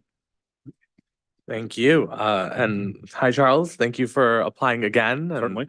I really enjoyed your answer to Councilmember Melton's question. And so one thing I'm curious about is, I know you put BPAC first, you put Board of Library Trustees second, and you went kind of through it. You've already talked a bit about, the library and your passion there. I'd love to hear a little bit more about BPAC and why, out of all 10 of them that were competing, that one kind of came up to the #1 spot for you. About which? The Bicycle and Pedestrian Advisory Commission. Oh, great. Happy to do that. Great question. So I went through a health program and I lost a lot of weight, about 140 pounds.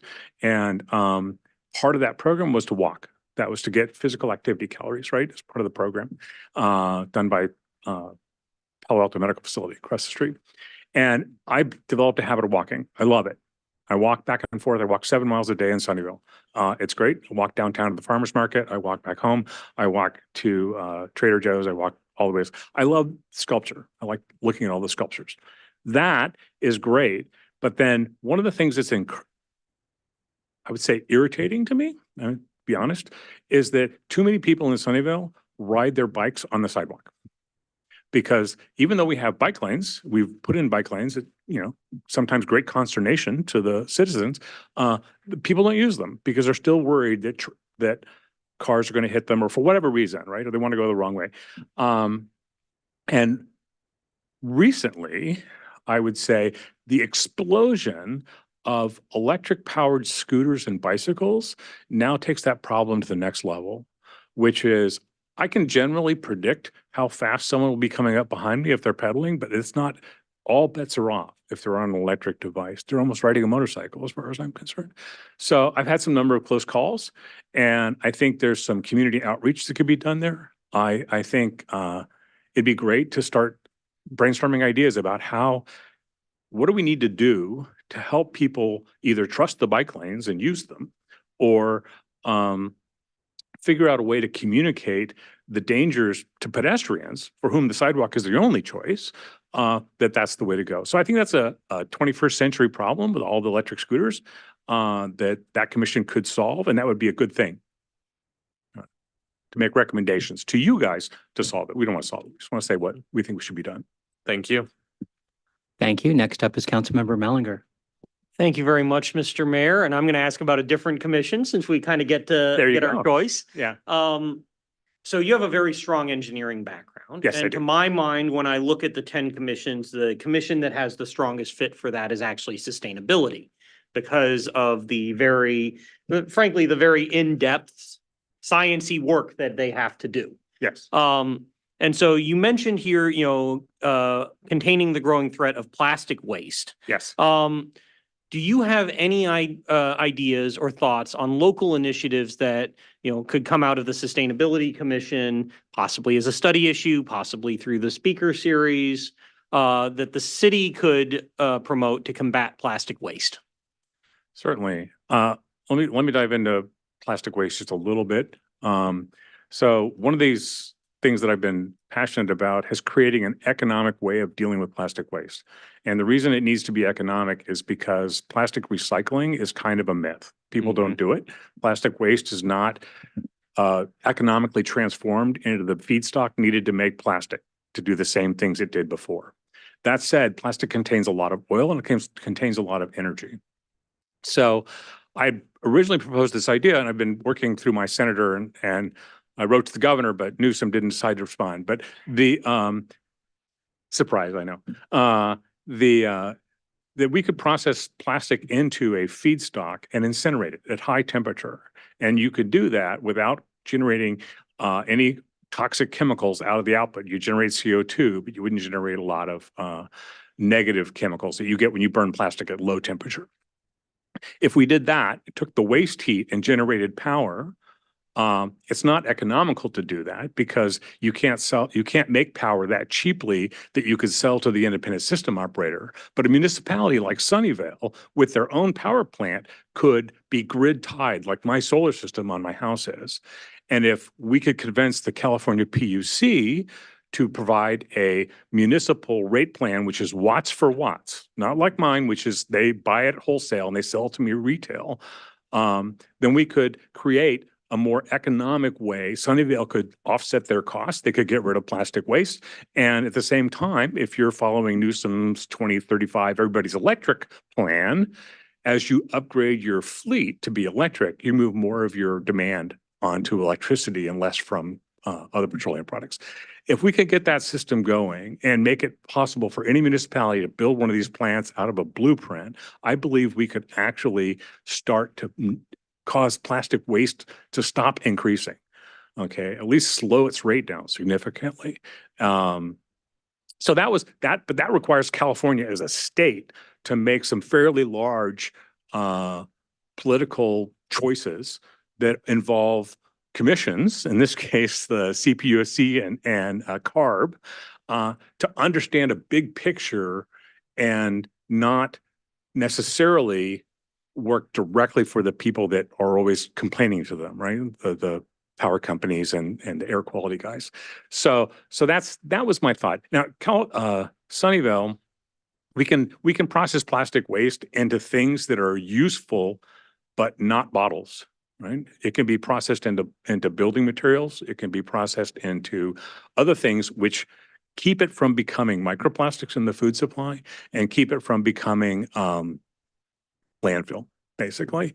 So my proposal to Newsom was for a grant proposal for a study because they burn plastic in Denmark and they burn it in Sweden to look at known incinerators that know how to incinerate it to get a handle on it. Put some UC research programs in place to understand all the various plastics that are in the feed, that are in the trash cycle, that what they burn to and at what temperature, and figuring out with an engineering company what would be the smallest footprint you could put such a plant into. So to see how applicable it would be to the largest number of cities in California. All right, thank you very much. Sure. Thank you. Next up is Councilmember Dean. Oh, sorry, Councilmember Sell, sorry. Okay. Hi, thank you for interviewing and Sure. being so flexible with all your choices.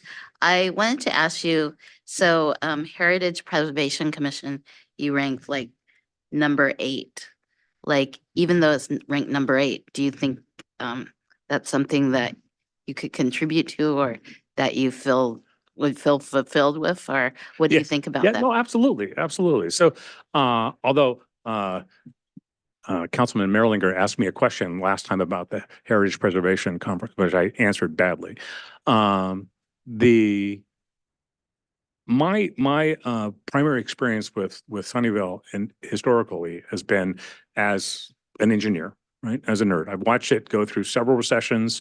I came and joined Intel. I worked at Intel for a couple of years. I joined Sun Microsystems. I joined a company called Network Appliance. I've worked at Google. So all of these kinds of things, I started a startup in the .com days. I became a multimillionaire and then became a 100,000-aire. You know, all of those things that you get from living in this area. I think that's a great mission. I think the Computer History Museum is preserving some of the technology aspects of that. I read the history of Sunnyvale that Councilman Merlinger pointed me to, and that history is rich and deep. And I feel geologically, I'm only on the small end of it. Okay, I'm not. And as a historian, I'm a victim of history, right? I've lived through history, and I have lots of tales of what it's like to live in Silicon Valley. But I'd want to be contributing more than just that. I think if the historical commission said to me, Chuck, can you come in and brief everyone on the commission on your experiences as an engineer of Silicon Valley over the last 40 years, I'd be happy to do that. And I think that would contribute to the historical record. But if they said, can you come in and talk to and figure out on a study plan what the development of farm implements were, right? How we went from being an orchard to whatever, and what was the technology involved there? It would be fun. I would enjoy doing it, but I don't know if I'd be the best person for that. So that's why I put it 8. Okay, thank you.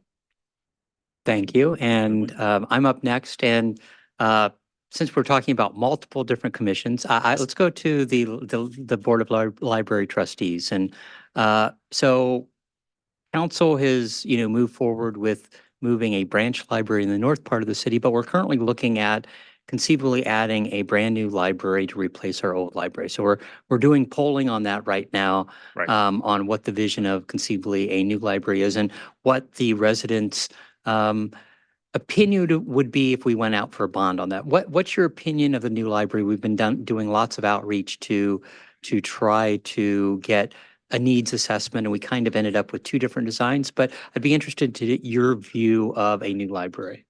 So opinions on the library proposals. Yeah. Libraries in the 21st century are under attack. I think you know that. I'm a big fan of the Internet Archive and Brewster, and I know each other. So much of our information is become digital, and it's hard for the library archivists, right, to keep that and preserve it and whatnot.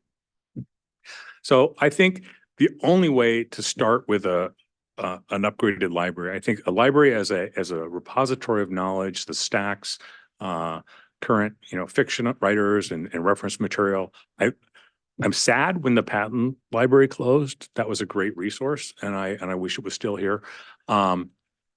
But I've used the California Vehicle Code and the California Criminal Code documents several times. It was really helpful.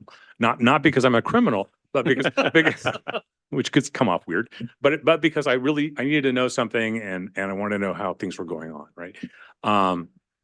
So I think that I couldn't answer your question really well unless you told me this is our vision of the library's mission in the 21st century.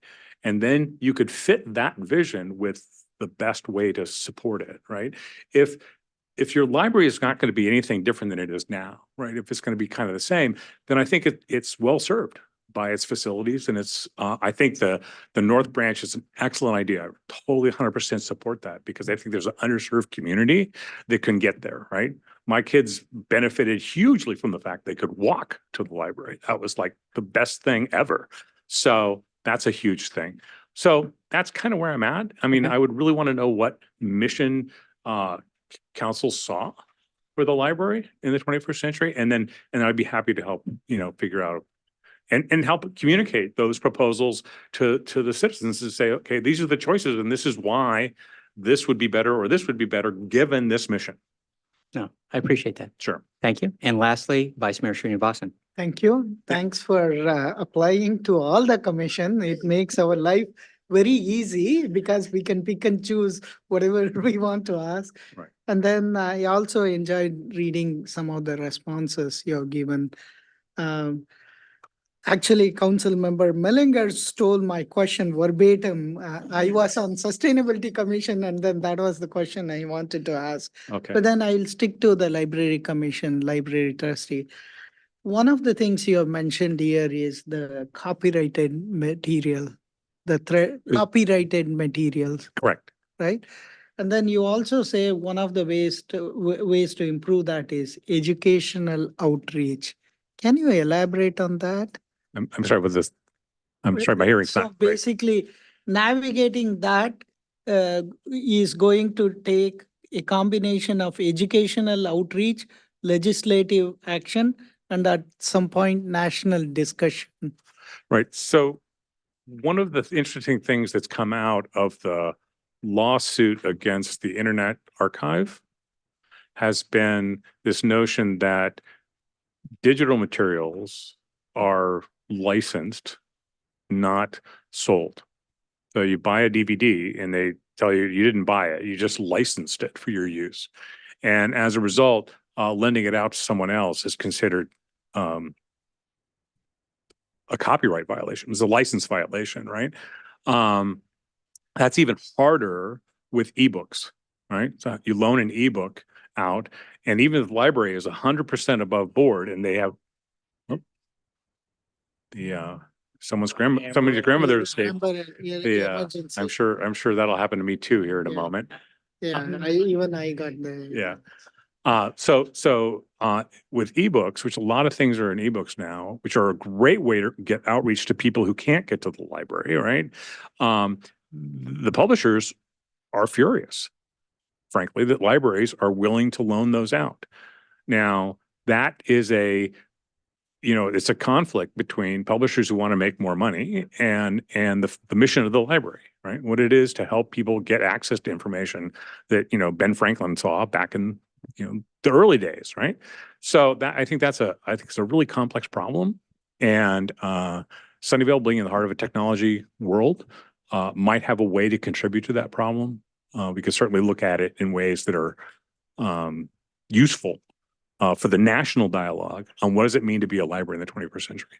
That's really all I'm trying to say. Thank you. Sure. Thank you. Thank you very much, and thanks for going through this process tonight. Certainly. Council will be making a decision on Tuesday, May 21st. Okay. You don't need to be present to win, or you can come to the meeting or watch it remotely. But the city clerk will follow up with you on the next day on what the final results were. Right. Okay? So two things. Yeah. So one, last time I heard nothing. I'm not sure what happened. The process broke down.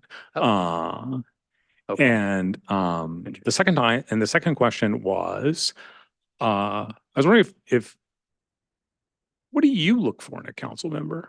Or what do you look for in a commission member? In a commission member, so I think you'd hear 7 different responses, but from a quick standpoint, it's someone not necessarily the subject matter expert, but very So definitely from different commissions, it's an interest level, Mhm. and then it's also willing to work with the other commissioners, working with staff in order to either make recommendations to council or sometimes making those decisions at that commission level. Right. But ultimately it's an interest level, which is really critical. So we appreciate your wide interest level. Sure. And that to me has a lot of value. Okay, great. Thank you. Thank you for your time. Have a good evening.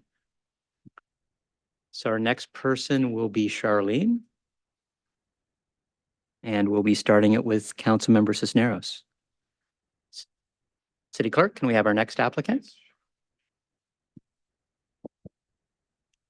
Thank you. We're one past the last applicant. If yes, Charlene. Welcome. Welcome. Thank you. Thank you very much for reapplying to BPAC. You know this process, but let me give you a quick overview. 15 minutes. You have 15 minutes and 7 questions from each council member. Keep that in mind as you're doing those answers, but thank you for being here. Thank you for applying. First up is Councilmember Cisneros. Hello, it's good to see you. Good evening. My question is, what would you most look forward to working on in your second term? You mentioned a lot of things that you've learned, but what would be that thing that would make you really excited about working on if you were to go forward? I think it's more of a general, and my answer is going to be kind of general. I'd like to move, just expand the efficacy of BPAC. And I would like to, and I have ideas of how to do that. And then just generally also getting more of the ATP projects done. Awesome. Thank you. Thank you. Next is Councilmember Dean. Thank you. And hi, Charlene. It's a pleasure to have you here tonight. And thank you so much for the work you've already done and for reapplying. My question is a quick question because I think you've already been so involved in bicycle advocacy that there's not much I need to ask to ascertain about your knowledge of bicycle advocacy or your thoughts on it. So just over the time you've been on the BPAC, what's something you've done that you're the proudest of? I let's see. Well, it's kind of like I learned a lot in this year that I've been on BPAC. So it's kind of an internal growth for me. And I'm proud that I can do it because I was a little nervous. I didn't know whether I would be able to understand all the city formulas and procedures, but people help you. And I am learning about what the duties of BPAC are. So it's cool that way. Thank you. Thank you. Next up is Councilmember Mellinger. Thank you very much, Mr. Mayor, and thank you for reapplying, Ms. Liu, Commissioner Liu. So my question is, in the past year serving on BPAC, what would you say you've learned about working effectively with city staff to create change in the city? So I learned about working with city staff that how to motivate them and to find out information from them that I need in order to carry out my duties. For example, I learned about the steady issue process and the budget proposal process. So, and that requires working with city staff to do in order to come up with a good proposal. And I learned about how important it is to read the agenda ahead of time and then actually bike to these locations so that I can check them out. And I find that actually in-person viewing of these sites is very informative. Like I can't see it through Google Maps, you got to go there and see the flow of traffic. So, yeah, I guess I'm not giving great answers, but there's so much I've learned. I wish I had prepared like a list of things I've learned, but I am enjoying myself in BPAC. They're always pretty fun and interesting, and I feel like I'm making a difference, and I feel like BPAC in general is making a difference.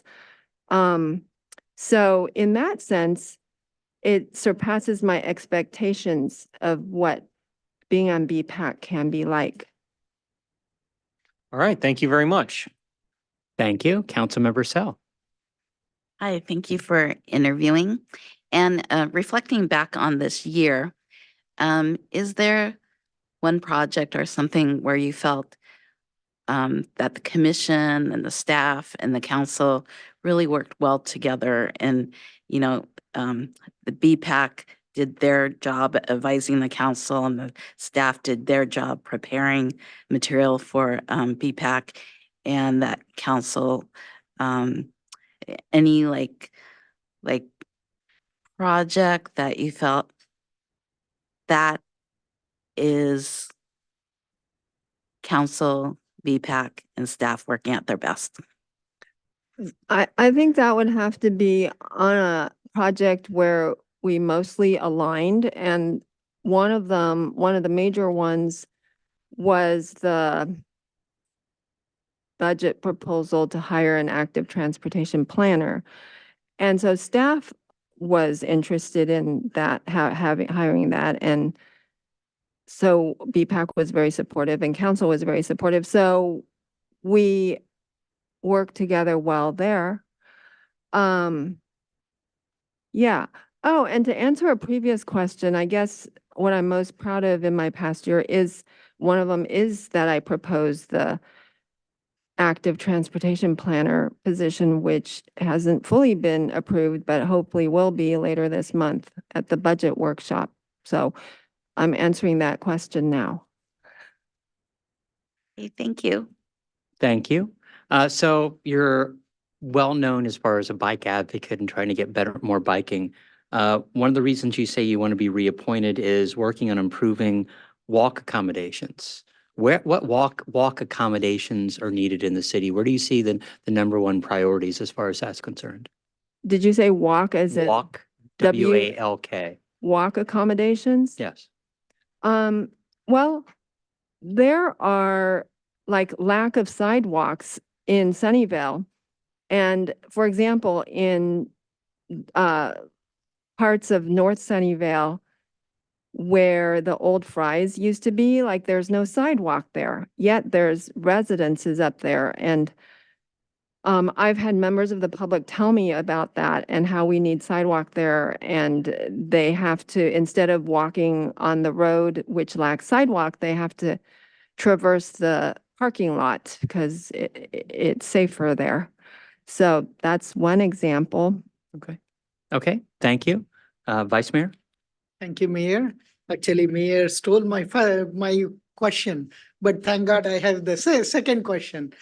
So thanks for applying. Thanks for your service on BPAC. I have interacted with you both as advocacy, as an advocate for bicycle or bicycle paths and other things. But BPAC is as an advisory body, right? How do you see the conflict? Is there a conflict in your mind as an advocacy person and then our advisory person? No, I don't see it as a conflict. I think it's actually a strength. And I think it's very helpful for the commissioners to be advocates because they are the specialists for the city in a particular field. And so because they're the specialists, they have to advocate to some degree. And especially for biking in the city, we have to do more advocacy because it's such a small part of the city resources spent on it right now. So it's natural that we have to advocate. If we did not advocate and we just continued business as usual, I don't think we would be advancing very quickly. Thank you. Yeah, hi Charlene. Thank you for applying to serve another term on the BPAC. A couple of minutes ago, you mentioned one of the things that you've learned is how to motivate staff. Can you tell me more about that? How does a BPAC commissioner motivate staff, Charlene? I think it's this general communication. It's not particular to staff, but how you communicate, always with respect, while pushing forward your agenda and assuming that they are trying to do their job. They may not see things from your point of view naturally because they're different people from who you are. So you just have to find a way to say whatever you want in a diplomatic way. So that's good. I wanted to follow up because you just said something that I feel like resonates with the question Vice Mayor Srinivasan asked, which is the difference between advocacy and advisory. And you just mentioned pushing your agenda. So is that a little bit of a conflict, Charlene, if you have your own personal agenda that you're pushing that might be different from council policy? Help me reconcile that statement, please. So I never go against council policy as long as I'm aware. And the agenda that I'm referring to is simply being a bike proponent for the city. And I assume you want commissioners to be such.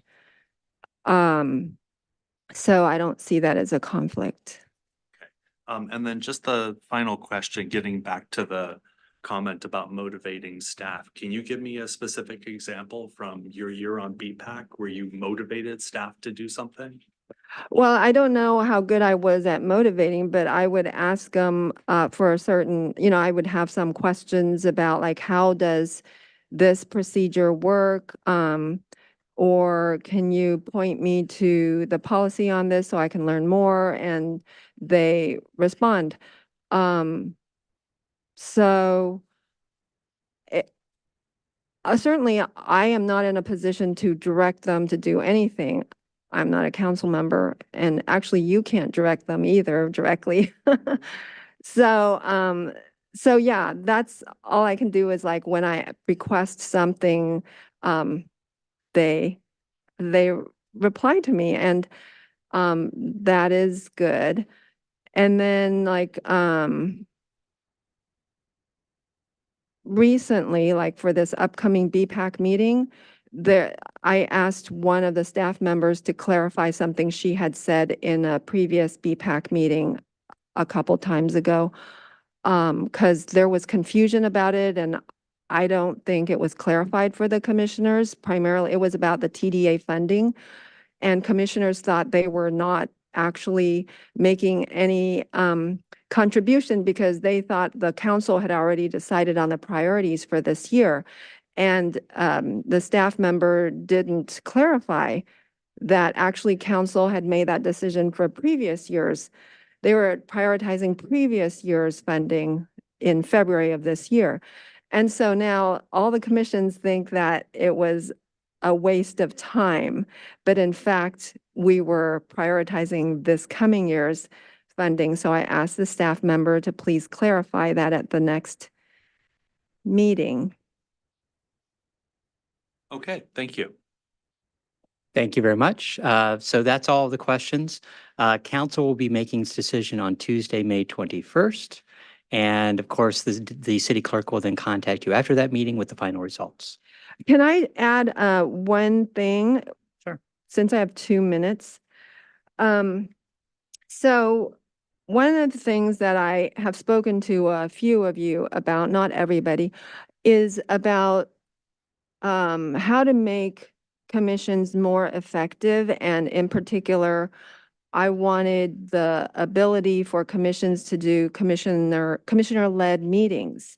And I know that happens in some commissions, like the sustainability one, but it doesn't happen in BPAC. And when I asked staff, they said they don't know anything about it and they don't do it in BPAC. So I was wondering whether this could be done for BPAC because So great idea. The best thing to do is bring that to the boards and commissions subcommittee, and then they conceivably can bring that back to council. We Okay. can't say anything about that right. tonight, Yeah. from a legal standpoint, and it's better from that process. But thank you for bringing that up. And Mayor Klein, I'll just jump in. We've already been discussing this at the subcommittee. Thank you. Okay. And there is a subcommittee meeting not yet scheduled, but coming soon. Okay, And can I say one more thing in my remaining 1 minute? hurry up. Okay, so Go ahead. So, Yes. I happened to attend a Cupertino Bicycle Pedestrian Commission meeting last month. And I told a couple of you about it. It was so inspiring. They had so many members of the public attend that there wasn't enough seats for everybody, and some people were standing. And they were so engaged with different agenda items that were on that meeting. And that's because the BPC they're empowered to do things. And so the public feels motivated to come and talk to them about their concerns. And then the BPC can actually get stuff on the agenda, and then staff can then do studies. So I hope the BPAC here can one day be like that. Thank you. City Clerk, can we have our next applicant? And so our next applicant will be the last applicant in our packet. Ravi? Oh, it's really not this. No.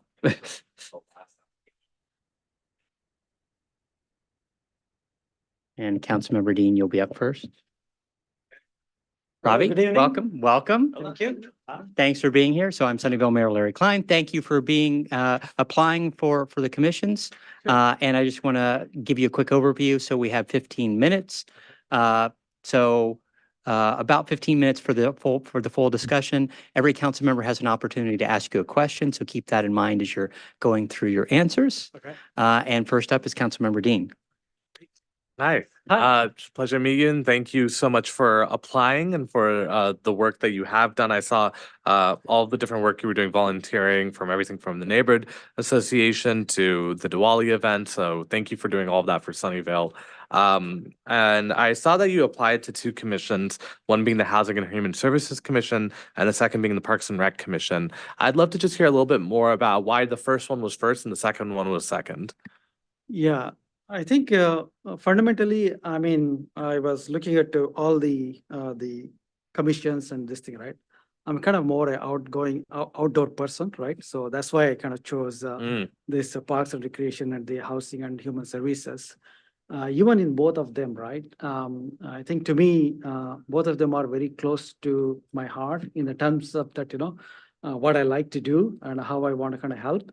Especially going to the Housing and Human Services Commission is something I feel very much attached to that in a way that, that I've been doing that one.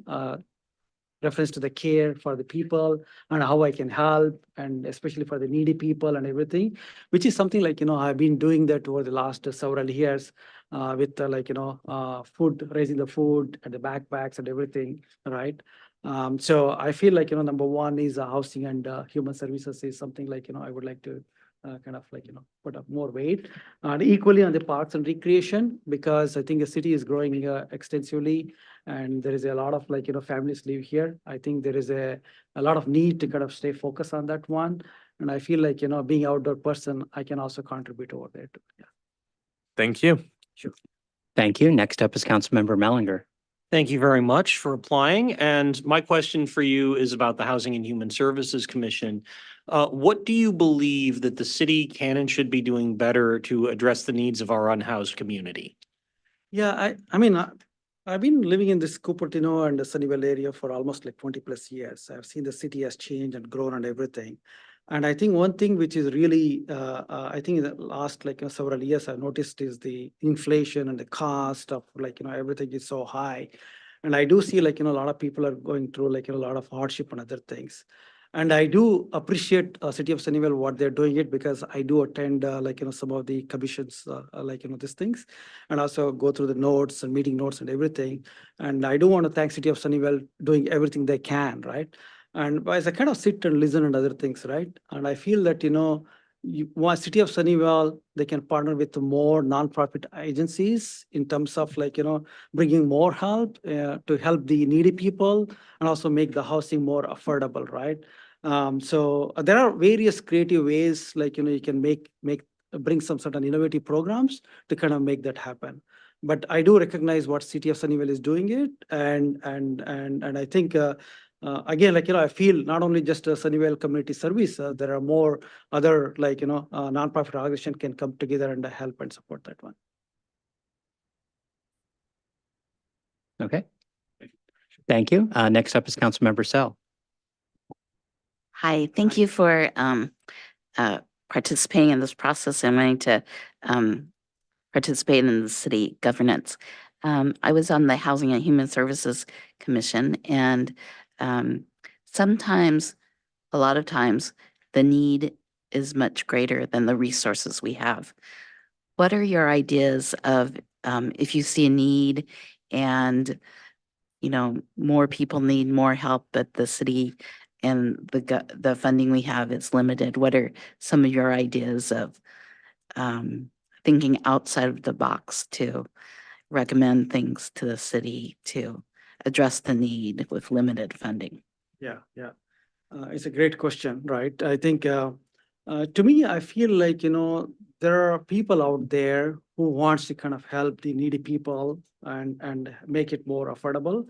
When I say people, it could be an individuals, it could be an organizations.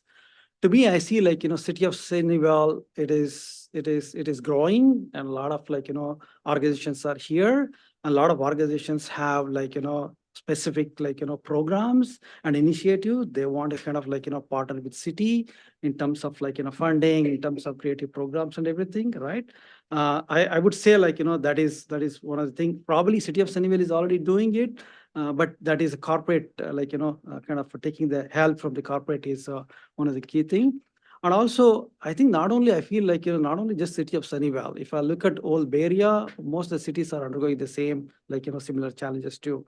And I think there is an opportunity also kind of like, if you can learn from the other cities as well, how we can kind of bring that to here, right? But again, right, I feel partnership is the key thing, right? It could be, like I said, I do know that, we are partnering with the nonprofit. I think we should also partner with the profit corporations as well to kind of like, bring some support and help as well. Okay, thank you so much. Thank you very much.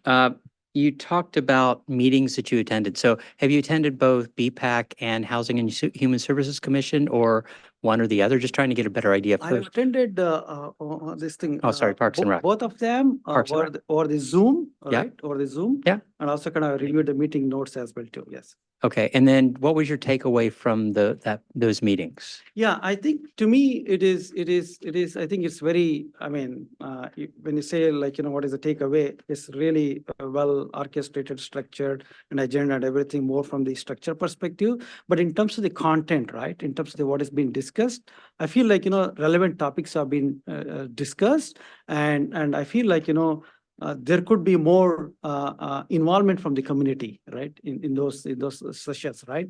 And I always think like, how we can make that happen, right?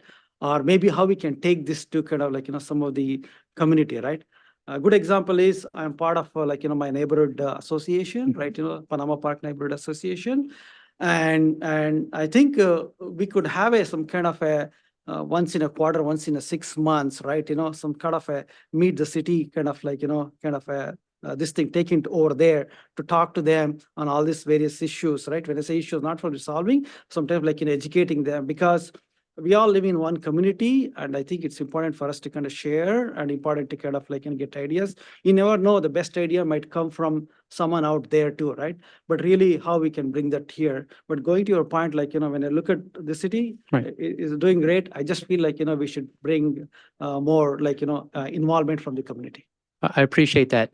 Just as a follow-up, so you were on the PTA or on the PTA for Fremont, and you talked, and it got cut off in the application, but you talked about sports there, and how conceivably that applies to parks. So trying to get a better idea Sure. on, whether or not it's something that came up in the meetings or your background that you would like to see. Yes, I think when I was part of the PTA, right? Right. Sports is definitely, Yeah. and especially it happened during the COVID time too. I was part of the PTA as well too.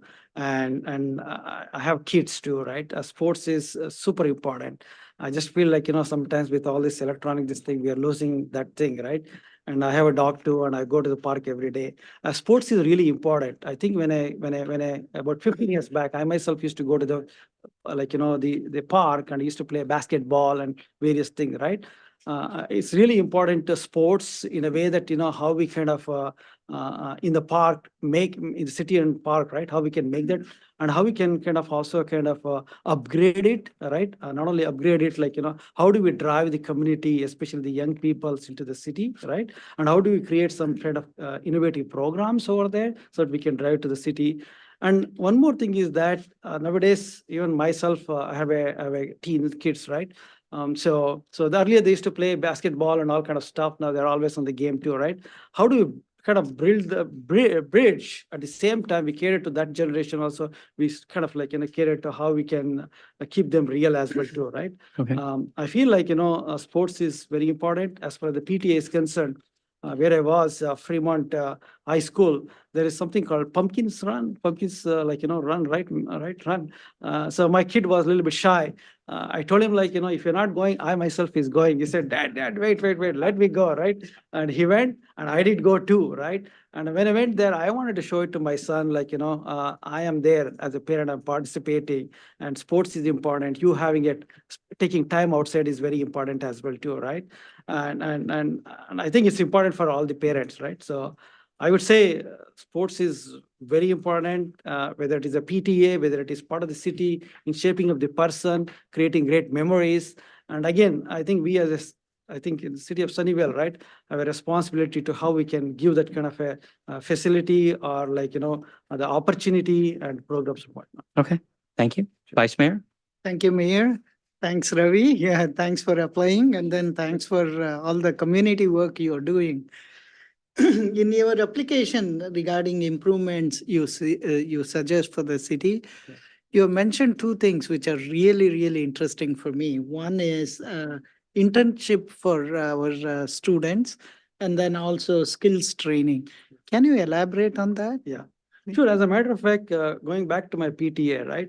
This was really, I wanted to share this one with you during the COVID time, right? For high school students, especially when they're in junior, senior year, it's very important for them to get some sort of a, what do you call, hands-on, like, or a shadow and whatnot, right? And I was the kind of lead as part of the PTA, reaching out to various, organizations. And when I reached out to many organizations, right, they all kind of responded very positively too, right? And there are a lot of kids who are also interested too. And I think I led the program, and finally some kids went to some of the local organization to get experience. I just feel that, internship program is super important, right? In terms of giving an opportunity for the students to kind of explore, what they like and what they don't like it and what they might be interested to.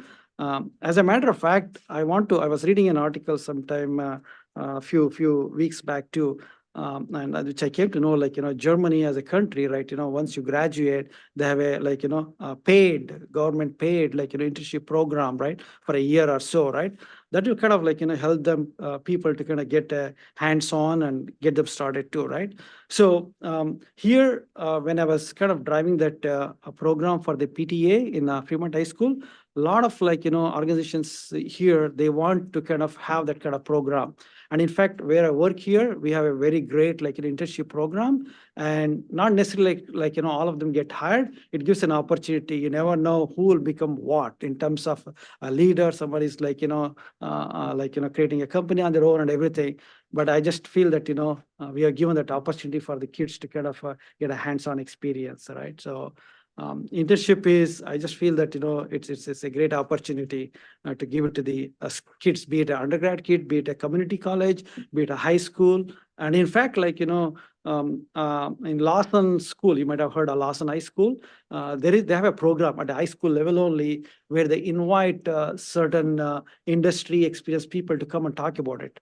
And I was also one of them. I was really happy. I mean, I said I'll take some time off from the school and I will go there and I will kind of share my experience and everything, right? So this internship and this kind of experience sharing with the children or the teens and everywhere, right? It kind of makes them opens up and think and like that, right? So yeah. Thank you. Sure. Thank you. Next is Councilmember Melton. Hi, Ravi. I'm Russ. Nice to meet you and thank you for applying. By the way, I have a sophomore and a junior at Fremont High School. They play tons of soccer for Fremont and their club. So I'm just enjoying what you have to say about the importance of sports and the development of kids and society and athletics and all of that. So I don't really have any questions for you, but I'm just really enjoying the dialogue here and just again wanted to express my appreciation for you applying. Thank you. Thank you. I really appreciate it. You bet. Thank you. And lastly, Councilmember Cisneros. Thank you. And thank you for applying. I really enjoyed this conversation and your commitment to this city, both, in the PTA and with the neighborhood association. It's clear that you're very rooted in our community. And you mentioned something in your list of issues that you feel that the Parks and Rec Commission would be likely to address or think will come up in the next few years. You mentioned new or larger pet parks because the pandemic got more people to adopt pets, which is awesome.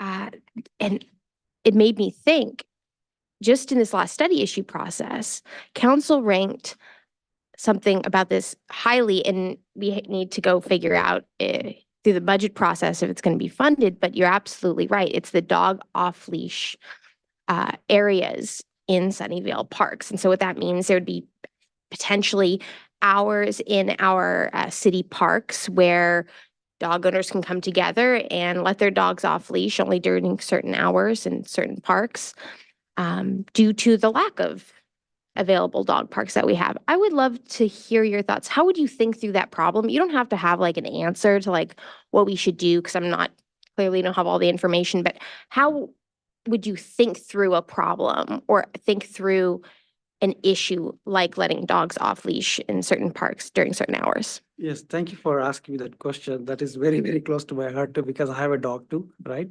And we got a dog just before COVID, not knowing that there will be a COVID. It made a big impact in this thing. And now his name is Flash, and he's about 5.5 years old. And we have a Panama Park neighborhood park, right? And I do see, like, there are many people use that park. And like, there are kids playing the games, and like, there are dog owners, they come, and it's really nice, right?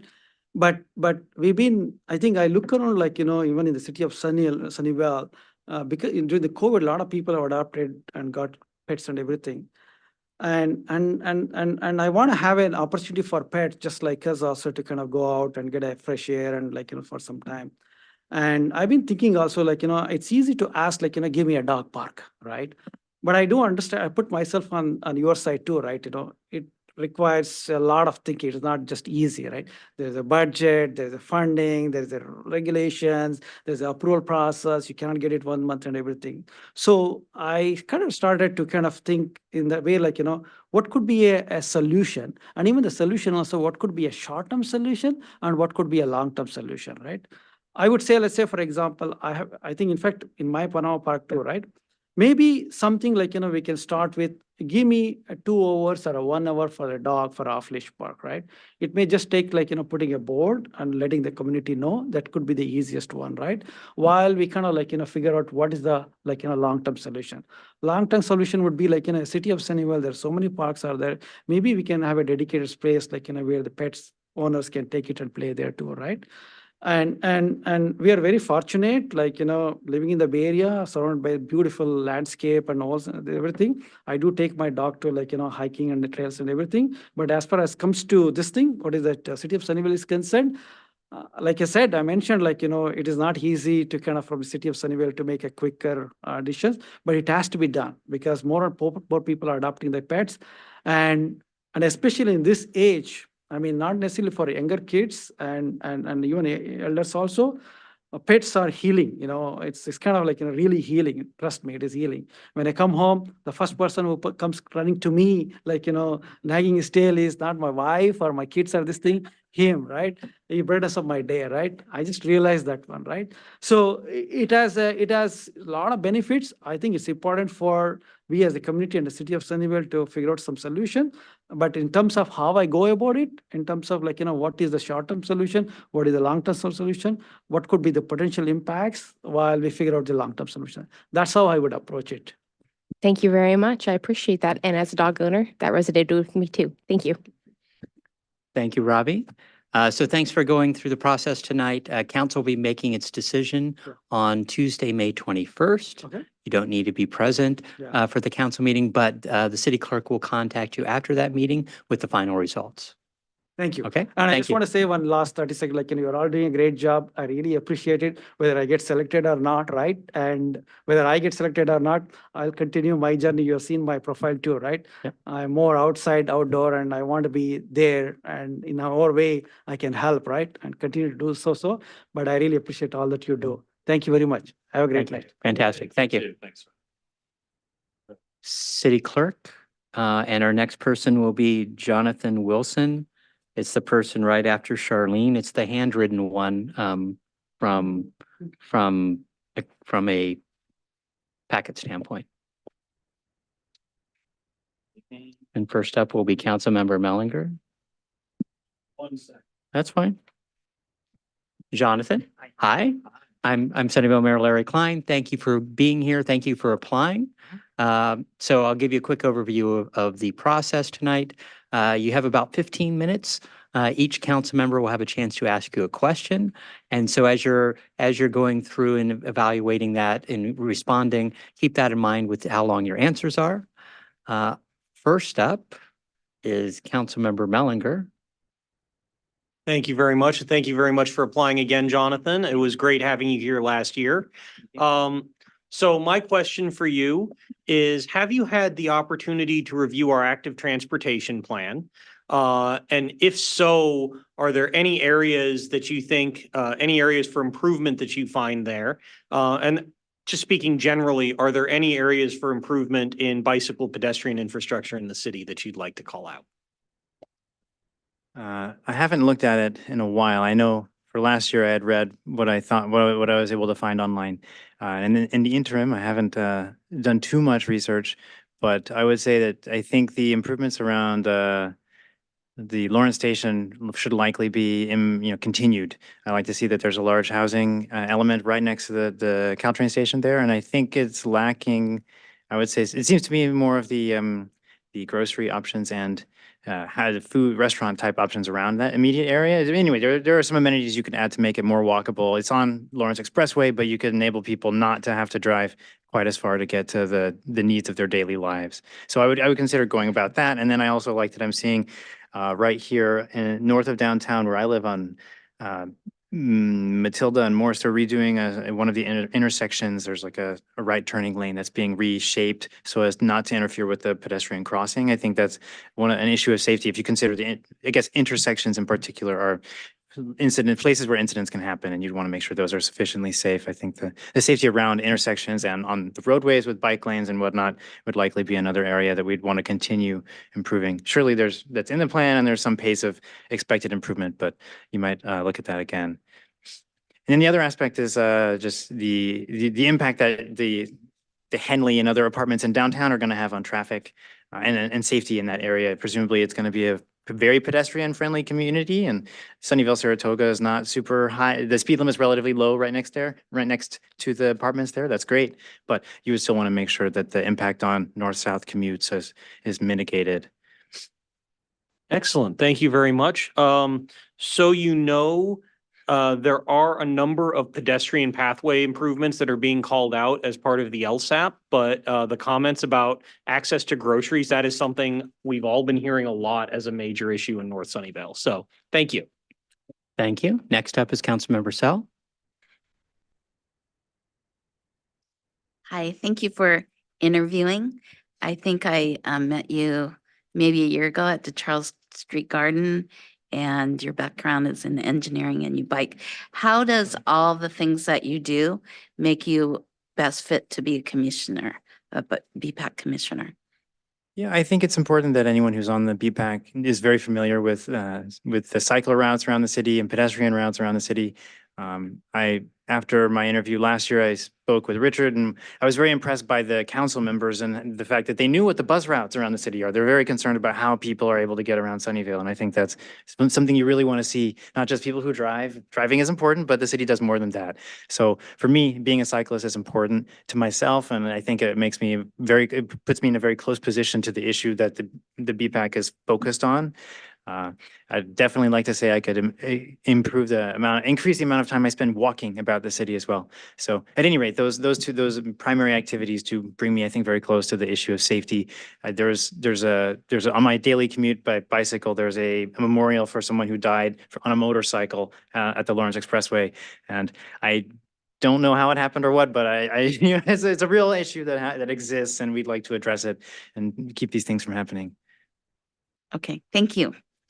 Thank you. I'm up next. And so, what part of what BPAC does is make recommendations to council on implementation of the ATP. And so you live in the Lowlanders neighborhood.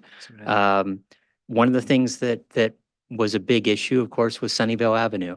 And lots of residents on both sides of the issue came out and spoke. And so trying to get your idea as a commissioner, how you would take that, because it's one thing to be an avid cyclist, but it's also that balance of community issues as well as looking at what's best for the city. So right.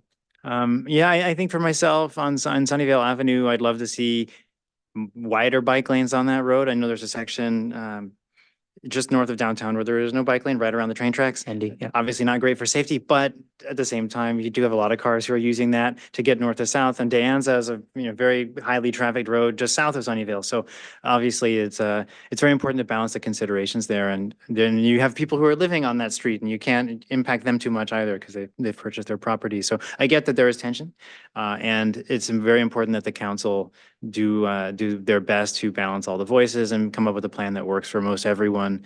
But you also are in charge of zoning and development, and there are winners and losers. If we say, where we have, I guess as you bring development and change to Sunnyvale, that's going to cause some friction, and you just want to make sure that you have, I guess, a history on your side. You're making calls that will improve the community all around, and maybe certain people can be asked to make sacrifices where needed, I think. Okay, thank you very much. Next is Vice Mayor Srinivasan. Thank you. Thanks for applying again. Thank you. Thank you. I have a question on improving bicycle and pedestrian safety by suggesting ways for education, safety education. Can you comment on that, or what are your thoughts on that? That's a very interesting one. I do see a number of people biking the wrong way in the bike lanes. This is very common. I think it's a complicated issue because I do find that those people they appear to be of lower economic classes, which means that there's an access aspect to this. And if you do say, we're going to hold a course, is that person going to want to, are they going to have the time to get to the course or the ability to get to that location wherever it's offered? So I think safety is very important. You can consider licensing for cycling and whatnot, because I think driving is much benefited from the licensing process. You can consider adding gates to limit or control the access of people to the roadways. But I think cycling being a relatively, I think one of the major benefits of cycling is that it's highly accessible, and you wouldn't want to decrease the accessibility by putting unnecessary red tape there. So I think the number one thing you want to do is, yes, education, outreach, signage. Maybe we have the Bike to Work Day coming up this week. I'm not sure if everyone pays attention to that, but for those who do, it's a nice chance to spread the word, do some outreach. And we have the farmers market right here every Saturday as well. So if you had money, you could definitely help in interest. You could help do a little more to raise awareness about things that the cyclists can do to protect their own safety. Okay, thank you. Thank you. Next is Councilmember Melton. Hi, Jonathan. It's nice to see you back here again, and I'm really enjoying this dialogue. I'm picking up from you a real good sense of public policy formulation and sort of the tension that can exist between coexisting policies that may point reasonable people in different directions, but they both exist, and there's going to be tension. Right. So, and then I'm also picking up from you, Jonathan, a real awareness of the actual physical layout of the city, right? And so I would like you to just help me understand your background. Where do you get this policy knowledge from, and how is it that you find yourself out and about around this? Just tell me your personal story. Okay, yeah. So I came to the Bay Area from Oklahoma, which is a very suburban community, very long distances between places. I think the nearest grocery store to my house was 3 miles. We drove everywhere. And then I came here for college, and I went to Stanford University, majored in electrical engineering. And I've been working in the area pretty much ever since then. Well, I did a quick stint in grad school in Pittsburgh, which was very nice for me because they have buses in Pittsburgh. So as a grad student, it's very cheap. I didn't need any cars or anything. It was great. And I walked a lot getting to the grocery store and whatnot. So I think, and then I guess maybe I'll say my roommates at the time were architecture majors, and architects are very concerned with city layout and urban planning. And when I was at school, there was a human-centric cities initiative that I was able to kind of sit in on for a day or two. It was some kind of a conference. But at any rate, there are things going on with respect to how to build a good city. Of course, young people like myself, or many of them, are interested in cycling and active transit and getting people to reduce their environmental footprint. And these discussions are maybe drawing on different fields, but they're happening, and they're in the public sphere, and they're trying to get more people to raise their level of awareness about these concepts. Some of my friends like to take the light rail into San Jose where we work, and so I think it's I think the participation from younger demographics in a lot of these systems is on the rise because people are motivated for climate or saving money, and the area is, of course, very expensive. Gas here is quite expensive as well. So that's kind of my approach to it. And then just seeing that I have friends in San Francisco, and I say, why do you live in San Francisco if you work in Cupertino? Well, you want to access the city, but you also need, to get to your job. So a lot of people have a lot of different reasons for their lifestyles, but I guess I'm interested in how that impacts the overall area's mobility patterns and environmental impact that we can have. That's great. Thank you for sharing. Thank you. Next is Councilmember Cisneros. Oh, thank you so much for coming back and reapplying. And that discussion we just had around just general policy frameworks really, I kind of threw out my old question just now because I'd love to ask you about another policy tension we deal with, and particularly around active transportation and having ambitious goals around reducing trips taken by single occupancy vehicles in favor of more active transportation. Yep. Now, difficult thing is policies that require behavior change, you're dealing with a whole different set of motivations and inputs and factors, especially when it comes to changing something as routine and ingrained as how I get from one place to another. Right. And I think you've talked about the city's changing and we're making that different. So what are some of those behavior change levers that you think that the city could be pulling on to help people make the choice to go from a single occupancy vehicle to an active transportation plan, who may not otherwise be motivated? Like, what should we be taking into consideration when we're making these policies? I think that's a really interesting one. Because I know that I see there's a coalition of national bicyclists. They do the Cycle September Challenge, and the Sunnyvale Bike Coalition's involved with Bike to Work Day, and they're trying to get people to just try it once, see how it goes, and then maybe you'll build some habits. And right now, I think there are big pushes toward gamification and pulling on social levers, getting people in their friend groups and their communities to participate in these things. And I think that that's all well and good. That's very helpful. But I think also it's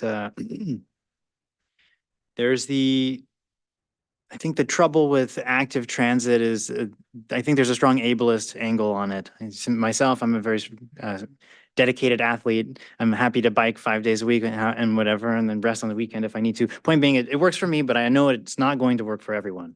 And so I think when we can get to when the last mile problem is kind of the only mile problem, that's when more and more people are able to access this. Like if you consider San Francisco or right around the Henley, I bet lots of people will walk across the street to Whole Foods. It's right there. And that's what you want. I think that's the ideal way to go about it. So if we can, I think, increase the density of the city to a certain extent within reason, it'll enable us to go a lot further in reducing that motor vehicle trip count. Someone with a master's degree in public policy, that was a very good answer. So thank you. Thank you. And finally, is Councilmember Dean. Thank you. And it's so good to see you again applying. And I remember enjoying the conversation last year, and I think I've enjoyed it a lot tonight as well. I had a question written down and then that got asked. So I had a backup prepared, but that also got asked. So we're already kind of short for time. So I think I'll just leave it at that. And thank you so much for your very thorough application. And I'm very excited to see you applying again. Sure. Thank you, Mr. Dean. Jonathan, thank you. Thank you for joining us again. We'll be making our final decision on Tuesday, May 21st. You don't need to be at that meeting to be chosen, but the city clerk will follow up after that with the final results. So thank you very much. Thank you. And have a great evening. Thank you so much. Thank you very much, council members. Thank you. And we'll take a 5-minute break, just a quick stretch our legs and come back in. We have our last 2 candidates that are already here.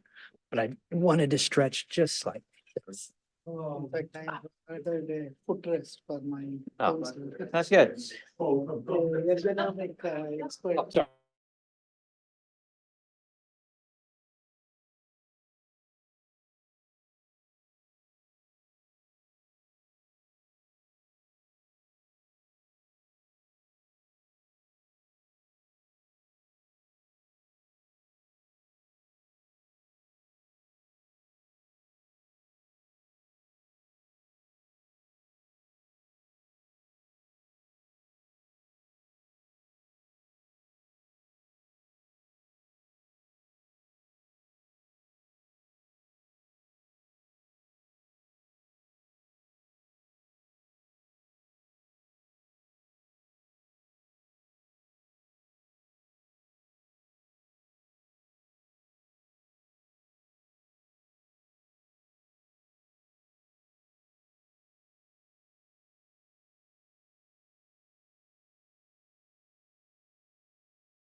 when we can. Are we good?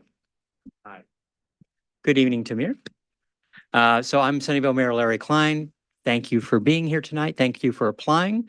Let me give you a quick overview of the process. So you have about 15 minutes.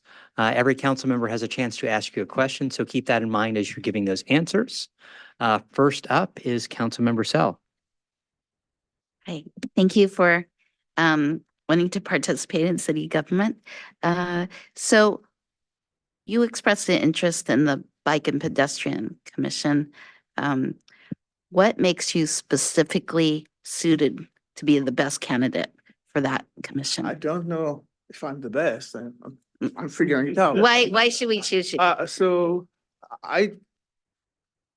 it's something that I'm interested. It's something that I experience every day, or not every day, a few times a week, at least when I bike. And I have the time now, and I have the interest, and I enjoy it. So I thought I might be a good candidate.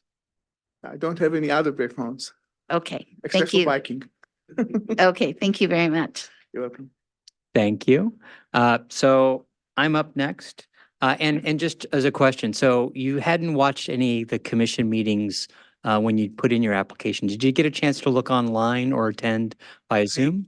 After I got the invitation, I look at one of the meetings online on YouTube. And to be honest, I didn't follow through. I just watched. It was a discussion about a park. It was a long one. It was like a few hours, so I didn't look through the whole thing. I looked just part of it. That's fine. And so what were your takeaways from the meeting?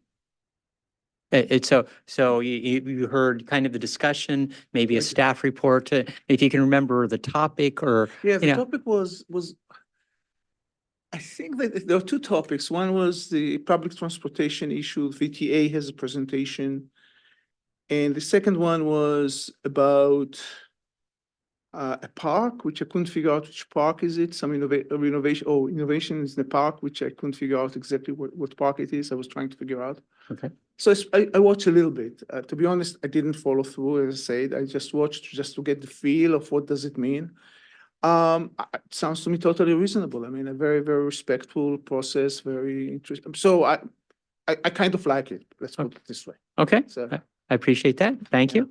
Next is Vice Mayor Srinivasan. Thank you. Thanks for applying. Sure. In your response, you say city should motivate people to bike by providing discount to certain events. What do you? Oh, for certain events. So some events, some city events, maybe when people bike, events that cost money, right? When people bike in, they should get discounts or something, or Okay. events that you have to pay for, Okay. or I don't know. This is just, but there are some other activities that maybe you can provide some discount or some encouragement for people to bike instead of driving there, or something like that. Okay. Yeah. Thank you. You're welcome. Thank you. Next is Councilmember Melton. Hi, Tamir. I'm Russ. It's nice to meet you. Nice to meet And thank you for applying to serve on the Bicycle Pedestrian Advisory Commission. I wanted to just talk about this question number 6. I'll read it to you. It's the primary role of a board or commission member is to provide advice to city council on policy issues within the scope of the board or commission, right? So you've applied to serve on the BPAC. We have some plans that are relevant. The biggest one is probably the active transportation plan. So I would want Tamir, a BPAC commissioner, to be familiar with the active transportation plan, to understand the goals and the steps involved in all of that. Have you had a chance to read the active transportation plan? No, was I supposed to read it? I don't know anything about it. No, that's not a prerequisite. Oh, no, to I apply. have, in fact, I like the title. We have some good ones. There's another one called the Vision Zero Plan. We have a roadway safety plan. So we love our plans here in Sunnyvale. And that would be an opportunity, familiarize up with the plans that we have, maybe go to or watch a commission meeting or two. Sure. Yeah, fantastic. I really appreciate you applying. Thank you so very much. Thank you. Thank you. Next up is Councilmember Cisneros. Hi, thank you so much for applying, and it's a pleasure to meet you. So when you mentioned the need for more bike lanes and wanting bike lanes on the major roads in order to have more and safer routes for cyclists, that makes sense. When the city is looking to install a new bike lane, especially along a road with houses on either side, there's tension between people who want to park on that street and the people who want to bike on that street. How would you approach that tension and kind of work with people on both sides to come up with a solution of what we should do?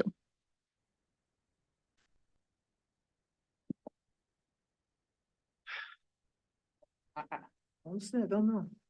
I have to think about it. Right now, I don't. I don't know. I just don't know. That's an issue that I haven't been aware of, that you have a tension between residents on the street and the bikers. So maybe I should be more respectful for complaining, but yeah, I don't know, maybe having more parking in the back of the I don't know, honestly, I don't know. That's Maybe just 100% go fair.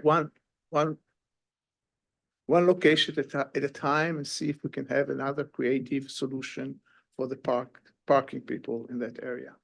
Yeah, no, that makes sense to go ahead and look at it and see that individual configuration, that street, what does that look like For each first? complex or neighborhood.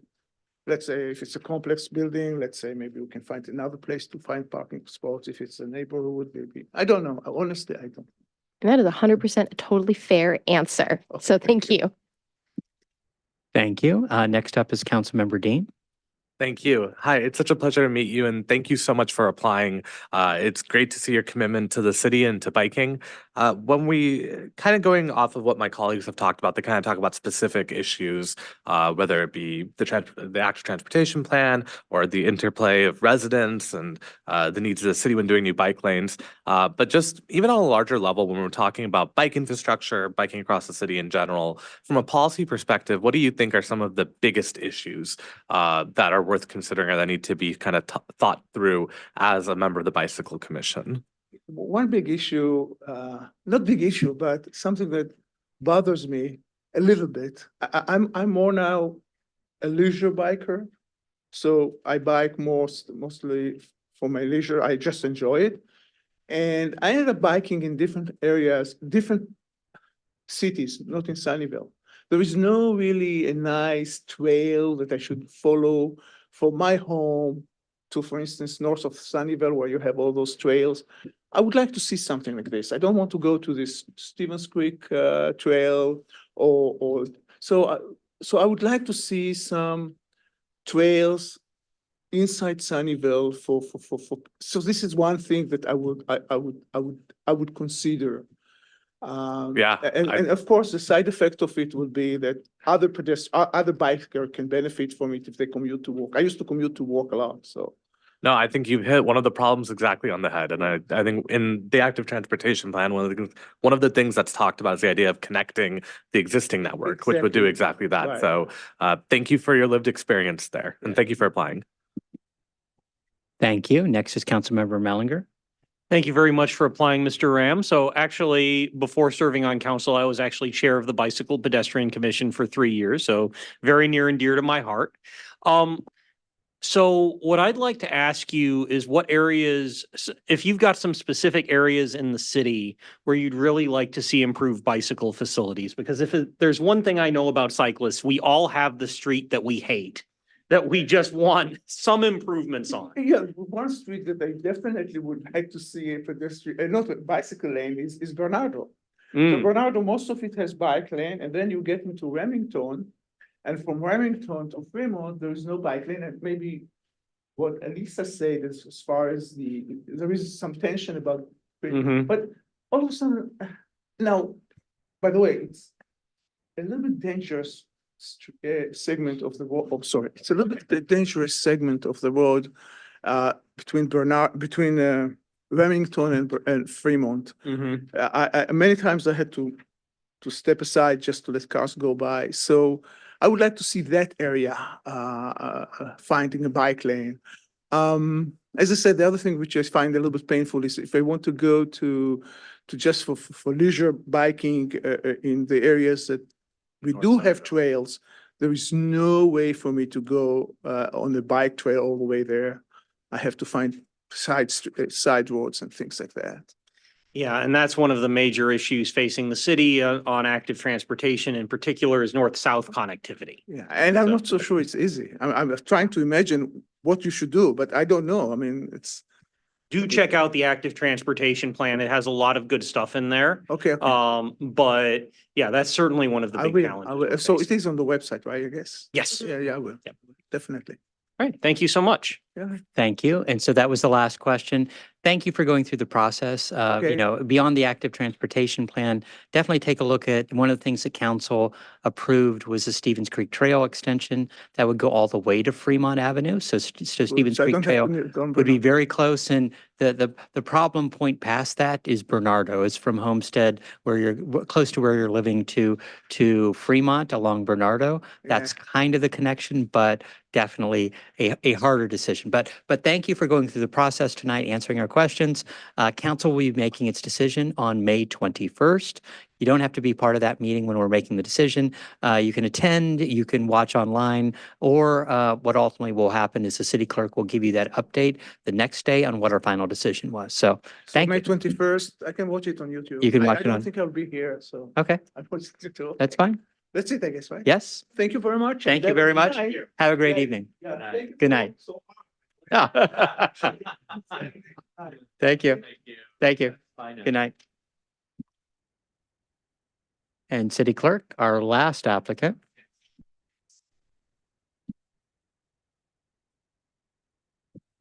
Hello, Stephen. Hello, Larry. How are you? Good to see you again. Nice to see you too. Just give you a quick overview of tonight's discussion. You have about 15 minutes, or you're the last person, so. All right. So I'm not going to hold anybody else up. Hopefully you're not going to be that much longer, but you have about 15 minutes. Every council member gets a chance to ask you a question. All right. Keep that in mind as you're going through those answers. All right. I'm up first, so I appreciate, and we've talked about this before, but the concept of our active transportation plan and how it relates to your bike highway plan. And so I'd be interested to know, your vision for what transportation is in Sunnyvale. Well, I think that there've been a lot of improvements. You know, Sunnyvale is a great city, but from a biking and pedestrian point of view, it's a little bit hostile. There's roughly about 3 to 4 zones that are pretty much islands, unless you're ready to go out and brave Lawrence or Fair Oaks or whatever, which I do, but I wouldn't expect a wide range of people to be very comfortable with that. So while a lot of things have been saved and there's a lot of great parks and some interesting bikeways and all of that, I still think that there's validity in that. I think there is admittedly a pretty difficult problem to solve with the right of way. Like there is a right of way. There's the fact that there is an east, a channel that's there and it's already, but it's also, natural land is there for the drainage and you don't want to have ecological impacts that are problems. So there's a little bit of an issue there, but it exists. And it goes all the way from the bay, all the way from Baylands Park, all the way.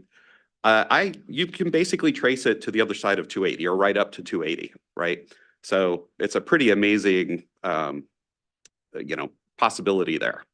And I guess what I see is that, you could really tie the areas together and you could really, make a highway of sorts for everything but vehicles, for walkers, for strollers, for skate. I do inline skating, biking, all of that.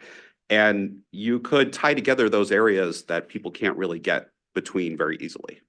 And it's pretty convenient to a lot of parks and a couple schools and all of that. So, and I really had a lot of other things that I thought could also go along with that, you could have bicycle messengers, you could have, meal deliveries that are more, not using vehicles so much. There's, all kinds of interesting possibilities there.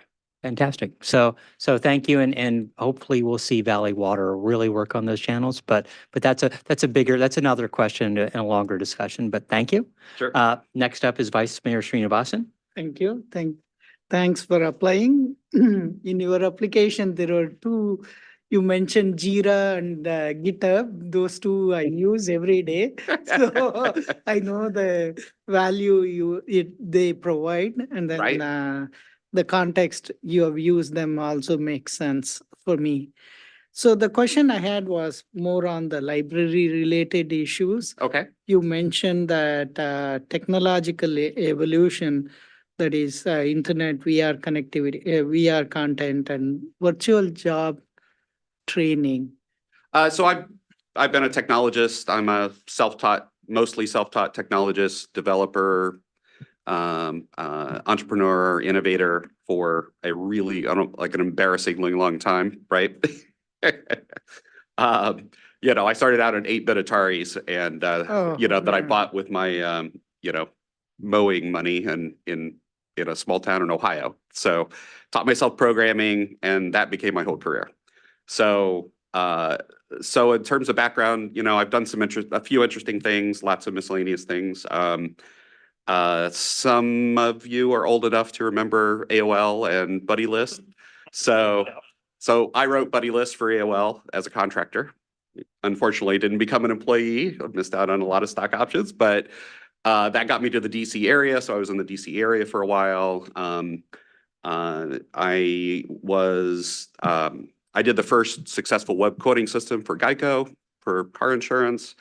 My first federal contract was the secure payment system for the US Treasury, so that they used to pay, all the bills in the government except for DoD. So just a range of things like that. So I worked on, I was able to move out to California about 16 plus years ago, working at,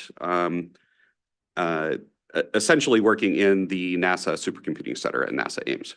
And so my daughter and I moved out here and I've worked on a number of interesting things since then.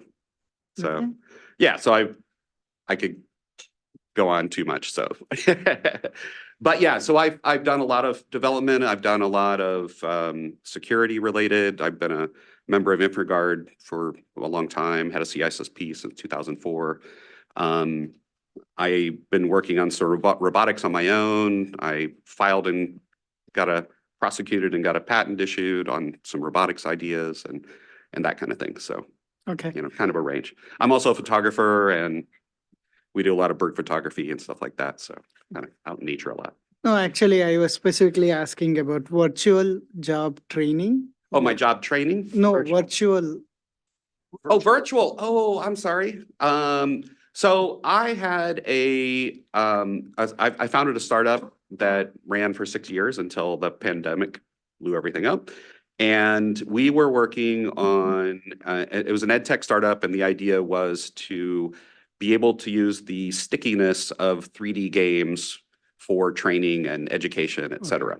And so we had a 3D environment you could author in the browser, and then you could play it in the browser, and the target was to then support AR and VR deployment from that.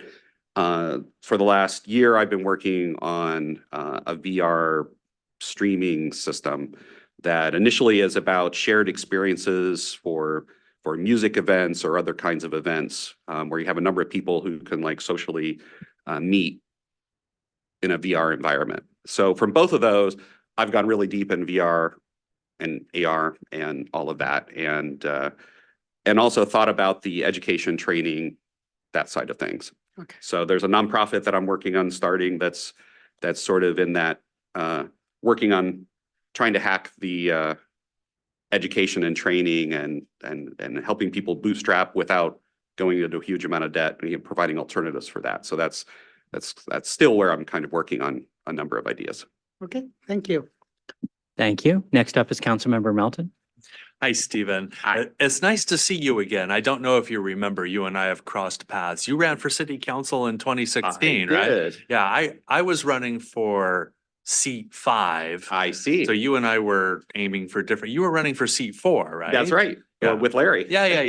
And were you running in that August Yes. special thing and Yes. also the general? Did you? No, I didn't do the general. I remember this. No, now. because there was a rule that I wasn't allowed to run for a different seat. There are many rules. So, you know, many rules. Larry and I were buddies at that point, so I wasn't about to run for that seat. I got you. Are you considering running in 2024 for city council? I have neighbors, I have friends who have asked me to, but I guess I'm on the fence. But I haven't really moved in that direction. Okay. And I hope you can appreciate it. It's a legitimate question because I'm thinking about, making appointments of commissioners for sort of the Sure. long term, right? Sure, Yeah, okay. sure. So I appreciate. I have a lot going on, which I won't belabor everything, but I have a lot going on, so I don't know that I could give it the attention that it would. You mentioned here in your responses that you've been to a board or commission meeting. I appreciate that. Have you been to a BPAC meeting Yeah. or a Bolt meeting? I was at the whole BPAC meeting at least until midnight, maybe past. They do some long ones at BPAC. So just Yeah. tell me some of the highlights or lowlights or just observations that you have about that meeting. Well, it was too long. And that was hence some of my suggestions of maybe tracking things and having pre-reads, I think, and maybe some other ways of trying to shorten it. There were some good discussions. I think in that meeting, a large part of I think the second half of the meeting was about the solving the traffic, the bicycle and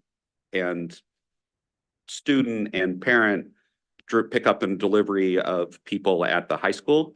And that, that looks like a difficult problem, and it looks like an area that wasn't really designed to solve that problem to begin with, right? And so that, that kind of thing is important and affects a lot of people, and there's a lot of dangerous situations happening every day. So absolutely. Okay, very good. Thank you. You're welcome. Thank you. Next is Councilmember Cisneros. Hello, Stephen. It's good to meet you. Thank you for applying. And it's been a really interesting discussion, but I wanted to drill down on something that the BPAC does and seems of interest to your priorities here, Sure. which is new bike lanes. Having Say that again? new bike lanes. Yes, absolutely. Yeah. So when the city is considering putting in a new bike lane, one of the tensions that exist is between those who are advocating for these bike lanes or maybe the city's priorities around that. But of course, residents also who may live on that street where the bike lanes are being put in, there's a potential maybe there's some loss of street parking in order to have this bike lane, depending on the width of the street, et cetera. Right. And so we have these competing interests in many of these discussions. And I just wanted to hear, how would you kind of approach that tension? How would you work through that in order to come to that solution as a BPAC commissioner? It's a good question. I think, it depends on the area as to, what kind of latitude you have in terms of trying to come up with alternative solutions that try to be fair to everybody, but also try to improve the overall safety and the overall flow of traffic and all of that. It's difficult if the only parking is the street parking in a particular area, and yet you have a dangerous situation. The first thing I would do would be to look around to see if there's some equitable solution that would be reasonably close to that same street parking. Like maybe there's a park or another area where there could be a little more latitude of being able to have more street parking around the corner, or otherwise nearby, or to consider getting creative with easements, front yard easements, or all, there are a whole bunch of different things that people have done in different areas to try to solve that problem.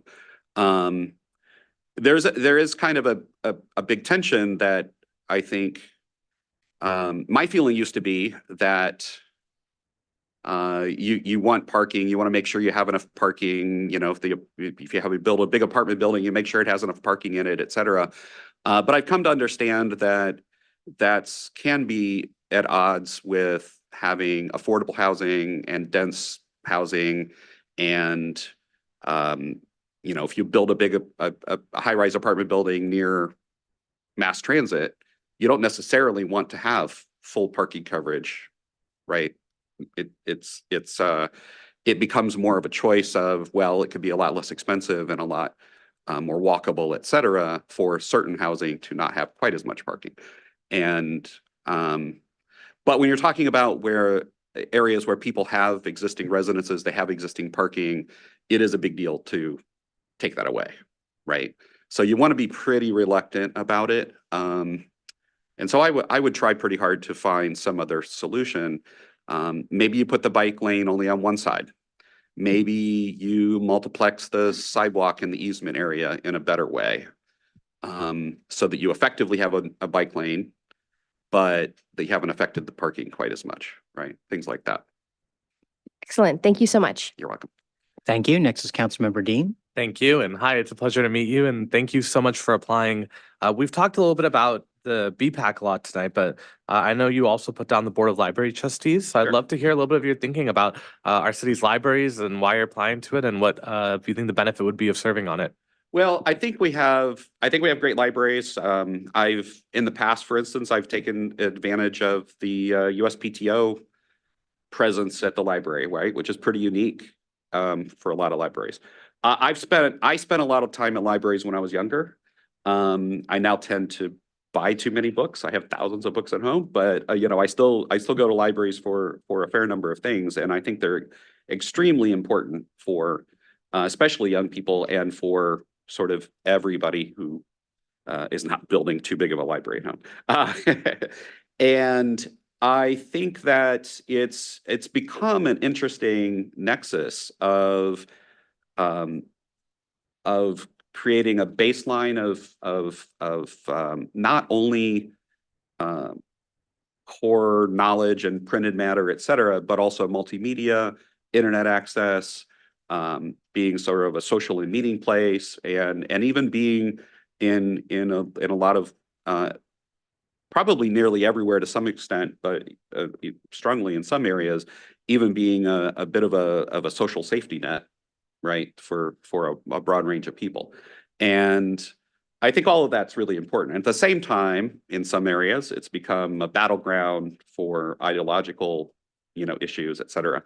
And so, I feel pretty protective of it, as a general concept, and sort of being curious and have read pretty widely. I sort of feel sort of an interest and an affinity in a lot of what the library does and a lot of topic areas and things like that. So it just seems it's something that I definitely would be into and be pretty active at.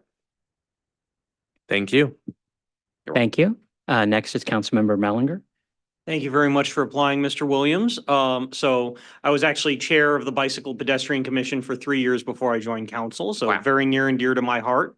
So I noticed that you live on Tasman. Yeah, I do. And I'm sure you've noticed the orange cones and Jersey barriers running along Tasman to the grocery outlet. I run on that every week. Oh, So, excellent. in fact, I excellent. just ran that route yesterday, and I did a different route today, but Excellent. So the mayor can probably remind me when exactly this is coming back, but that's a temporary installation. And the city council is going to be hearing, sort of the permanent decision on that in the next few months. September? Okay. That's right. So I put comments in on that. Oh, excellent. I was Yes. wondering if you could share, your thoughts on that and, should it stay? Should it go? If it's kept, how could it be improved? That sort of thing. Well, it is a tricky situation since at some point in the past, they allowed the road to be a little too narrow and it's a bit windy, and then light rail, I'm sure, was not there originally, was put in, and they just hacked it up. And the problem is that there are people just walking down a lane of that road around a blind curve where people are going really fast. And it's you know, it is a really bad situation and it's difficult to see how to fix it. So, it probably, I think the plans of, I mean, there's two different plans that are really expected. I think the one with the combined, the combined. Use path. Yeah, mixed use path is probably my favorite for a lot of reasons.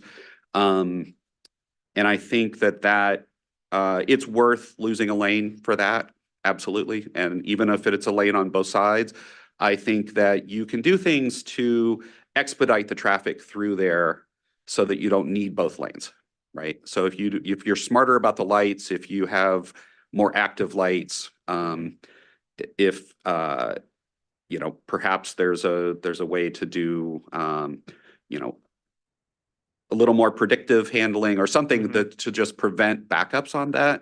I don't think the lane, missing the lanes will be quite as big of an issue. There's some issues about, there were some restrictions on what could be done because of, that's due to Sunnyvale not having a narrow street sweeper, which is an interesting problem. But beyond that, you know, I think it was pretty interesting approach, and I think it's necessary. You know, the two lanes, having the two lanes in each direction, there are a few times where it may buy you a little bit of time, but I drive it all the time. It's generally not, you know, not necessary for that small stretch. I think there are some things that should be improved. I didn't see, I think I questioned the lighting plan, that there wasn't enough there. And my concept for this bicycle highway actually goes right through there. So, you know, I'd like to see at least both sides of that coupled with the East Channel as an actual trail, rather than just acting like it's not there, right? And missing that opportunity. All right, thank you very much. You're welcome. Thank you. And just to clarify that the study session is for the Tasman Bike Lane is June 4th. So it is coming up, but whether or not we do additional things is a whole other thing. Anyway, lastly is Councilmember Sell.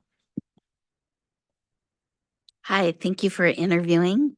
And it was interesting to read about your Sunnyvale Bicycle Highway. How, if you were appointed as commissioner, how would you see, you know, that come to fruition? Well, it's a good question because the commission is really advisory, and to a large extent seems to be reacting to and commenting on, you know, the council or other plans. So I think the way I would try to evolve that would be to socialize the idea more, to research more seriously in a more up-to-date way, what the roadblocks would be, what the possibilities would be, see if I could find other people who are interested in it, who see it as a good idea, who would help be champions of it in particular neighborhoods, in particular areas. What's interesting about it is that you don't have to do the whole thing at once. Right? Even if you just start in one section and you tie two streets together, you're going to have a win. Right? And so I think that, I think even, you know, working on that, beginning to piece it together and to see some benefits would, I think, then put a lot more kind of interest behind the whole idea. Okay, thank you. Sure. Thank you very much, Stephen. Thanks for joining us tonight. You're welcome. And Thank you. applying. Appreciate it. The next steps will be council will be making a decision on Tuesday, May 21st. You don't need to be present to win. You don't need to be, and then the city clerk will update everyone the following day All right. on what the final results were. Sounds good. Thank you very much. Thank you very much Guys, for take being care. here. Thanks for staying so late. Yeah, not a problem. And so with that, we will adjourn the meeting at 10:16 p.m. Thanks for everyone who attended. Have a good evening and see you tomorrow night. Good night.